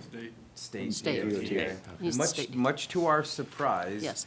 When we offered recommendations on how we thought it may look better or fit the town better or, you know, provide better, whatever, DOT actually just kept taking our suggestions and Yeah. working them into their stuff Yeah. and saying, it's cool, we'll still pay our 80%. So we were very surprised that DOT was supportive of growing. They found some extra money somewhere, I don't know. well, that's how things were up at the library at the intersection. They were very helpful to us, Yeah. so. It was we had a good working relationship. They did public hearings at Corey Hill. They did public hearings in Camden. We did a site walk, which We was real treated fun. them well. They started treating us well. It's been a good relationship on this project. Okay, I think everybody's on board there. Any further questions on parks? If not, we'll move to recreation, which is page 242. And Rick, you can talk about the zero-turn Here's where- mower now. Here's where the zero-turn mower is. The There's high two, point of the night. there's two places, this is a $2,900 budget increase. Two places for big cuts here, the irrigation maintenance, a bunch of work on the irrigation system, that's $6,800, I think, came out. And also, the zero-turn mower is in line 5340. That came out. So that was basically $10,000. One of the concerns with the irrigation is we've been working the last year really well with the high school. They have a grounds person that takes care of their ball fields. And his concern is this one field, in the outfield, we're putting a bunch of money in it to get it to grow, and then it's not gonna grow because it's gonna. Doesn't have water. Doesn't have any water, it's just gonna die. And so we got this price and, you know, he's been a huge help in the shape of the ball fields and that's been a really good relationship. And that amount of money for the irrigation system is not, that's a reasonable amount of money. That's not an outrageous amount of money. If there were two things, I would say the zero-turn mower, you can kick that can down the road. I mean, that's something to think of in the future when you have a little extra money. But the one that would make sense to leave in would be, I mean, we're spending a lot of money rebuilding those ball fields and then not to provide them with water. Question, in this zero turn, and I know I heard it, but it went right through, but this zero turn was used to help mow where? It would be used for the ball field. Marge Jones? Yeah. Yes. So we pay $6,000 for maintenance or mowing on the small RES one. I mean, maybe we could do away with that and do both of them, and then Well, and there's you could also, help in the town, justify- there's times at the town office, they come in and mow, and 3 days later, it looks like it hasn't been mowed. And so, you know, when you start asking them to come back again, It gets expensive. it gets really expensive, and, you know, But you could, I mean, one option is to substitute contract mowing for the purchase of a mower. The flip side of that, or in addition to, is you're gonna be using resources of the town. That's right. Public Works, You need to someone be to doing run it. that instead of whatever else they Right. were gonna do. right. No, you're right. Doing it just as a backup, I think the mower would, no question, the mower would pay for itself, and it wouldn't impact Public Works a lot, you know? There'd be times where it's, oh, we gotta go mow, but we could make it work. Linda can do it at town office. Mow the front lawn. Yeah, but, I mean, But you're talking about if you replace $10,000 worth of contracted mowing, It's in addition to that, isn't it? Well, that's, what I'm saying No, is, it's- in order to pay for it, an option would be, to Mark's point, you eliminate $10,000 worth of contracted mowing somewhere else in the town. And 6,000 is just that one RES piece. And you replace it with a $10,000 more, but you gotta realize that there's gonna be the labor cost, Yeah. the labor cost associated with that. And then you say, all right, am I replacing 20 hours of mowing, 40 hours of mowing, Right. 80 hours of mowing? Yeah, the price for the first mowing is pretty reasonable.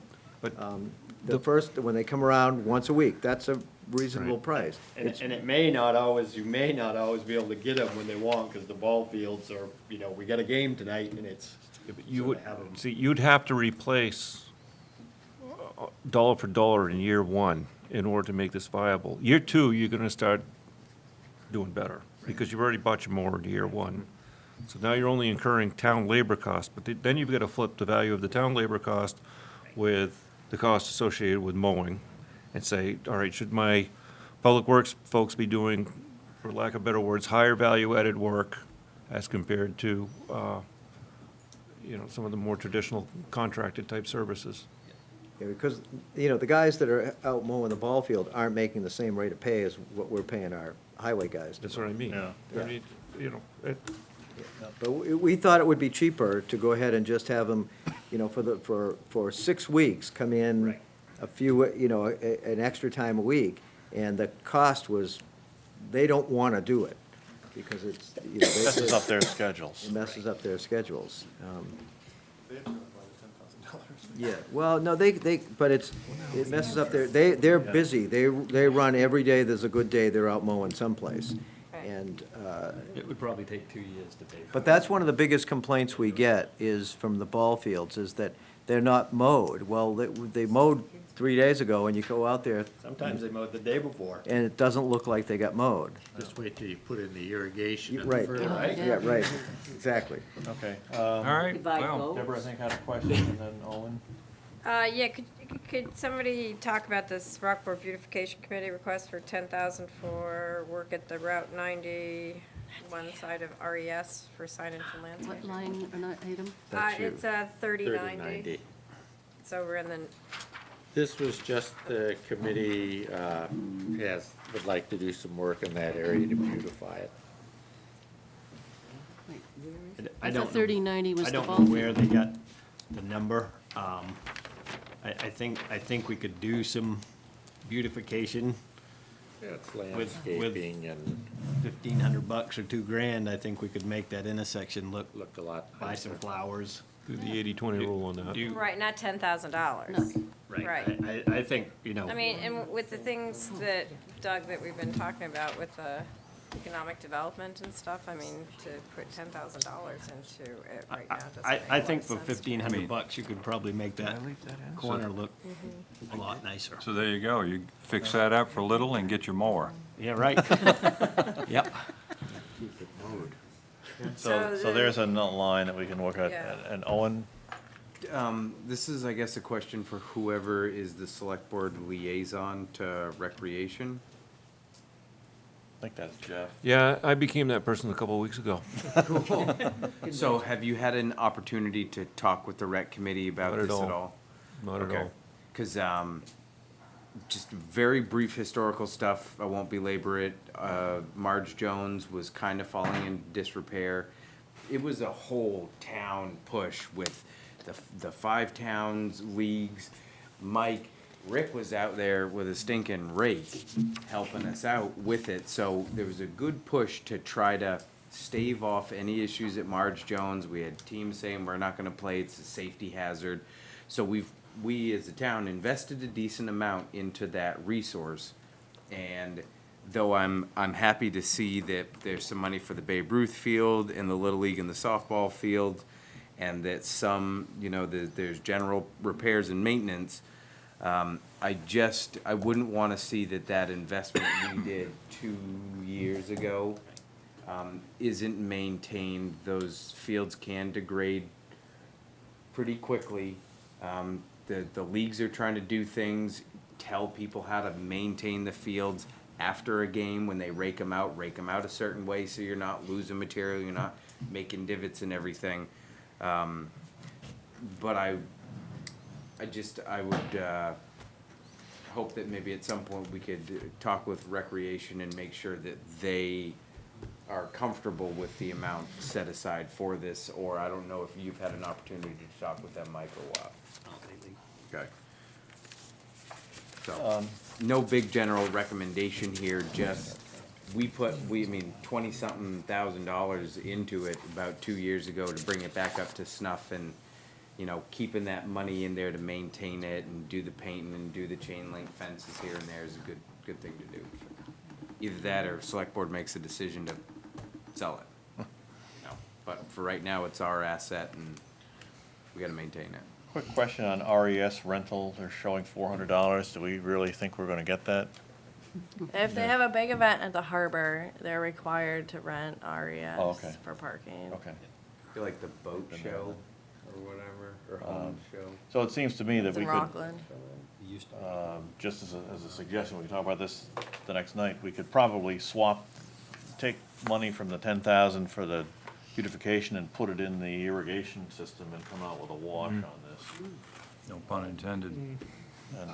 And that would leave some money in there for Mike to do some, you said 1,500 or so, would leave some money in there for you to do. I'd have rather bought the mower with it. Yeah, me too.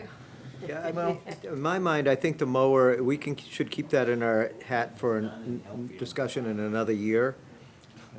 I think the irrigation is a much more. That's what I heard from Rick. You'd lose the field if you didn't Right. have the irrigation. The mower is avoided cost, whereas the irrigation, you could have capital loss. Right. Okay. Okay, anything else on recreation? On to sanitation. Sounds like a song, recreation to sanitation. Sanitation. It's getting late. Sung by Johnny Cash. 212. Yeah. On the sanitation. You'll be up in a. This budget is pretty cut and dried. The only question I have on it is what we talked about the other night, and that is billing out Midcoast Solid Waste for our plowing and sanding When we services. absolutely can, I get a response back And- from our and lawyer. Do we want to put an estimate in for that on the revenue side there? And maybe Midcoast Solid Waste will decide they want to use somebody else, but if we're providing a service, then. Did you say it's about $100? I've been gonna charge them $100. We're not making money, I don't think losing money. And I'm guesstimating we're gonna do it 15 times probably a year, so. So $1,500? Yep. So we can put that in revenue, $1,500 for snow plowing, sanding, plowing, winter road maintenance, Maintenance, yep. basically. They usually try to plow themselves. But there are times that they get behind, that if, with a big storm, that we end up going in, I think, isn't there? Occasionally, we'll push stuff back for them. I warned them that this conversation was gonna happen if they reduced that payment in lieu of I warned them, I made them pull it out so I could vote against it. Yeah, you did your best. I did my best, I really tried. Well, And I didn't like how they got to their number that they Well, got. and yeah, obviously I voted in favor of it, and Dave Barrow said, we only got one other. of the. Of keeping the, That's what it yeah, was. right. Well, I mean, it's, yeah. It's still, if we put $1,500 in there, we're still end up below the 6,000 that they gave us for payment in lieu of taxes last year. Right.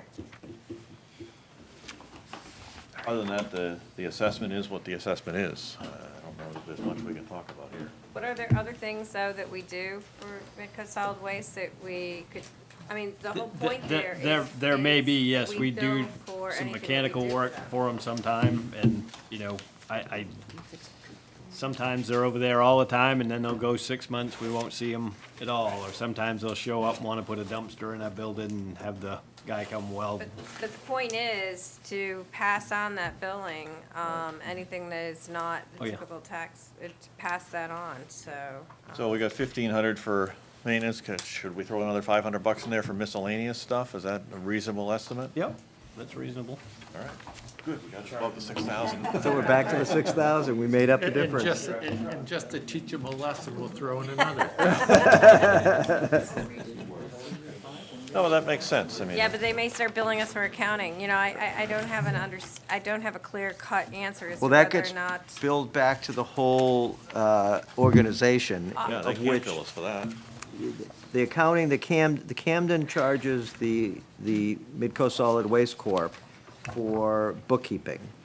They do. I They believe, do. correct, yeah. Well, see, And well, so then because that gets divided up amongst the four I was talking to towns. Allison, she might be watching, she listens to a lot of our meetings, but I was talking to Allison, and Allison didn't think it was getting charged back, that was my I'm point. pretty sure it does But you get think billed it is? back, get- Well, Camden gets revenue From- from the Solid Waste Corporation for bookkeeping. okay, good, Like good, $10,000 because that's what I raised to her, and she said that So then that gets she- dispersed amongst all the four Yeah, towns it's based on it's an the. expense that Yeah. is shared by Yes, the interlocal agreement. no, yeah. exactly, yeah, exactly. Actually, I think, I think Bob Falciani had said that they'd have to look at whether or not they were charging the right amount or whatever, so, anyway. But the point is, you may hear more on the accounting issue yet. Anyway. Okay. We're done, only an hour Having that late. fun? Ken? Tomorrow night. Tomorrow night will be better. Yeah, Ken, on the. Thank you all. Ken, on the 26th, at 5:30 here?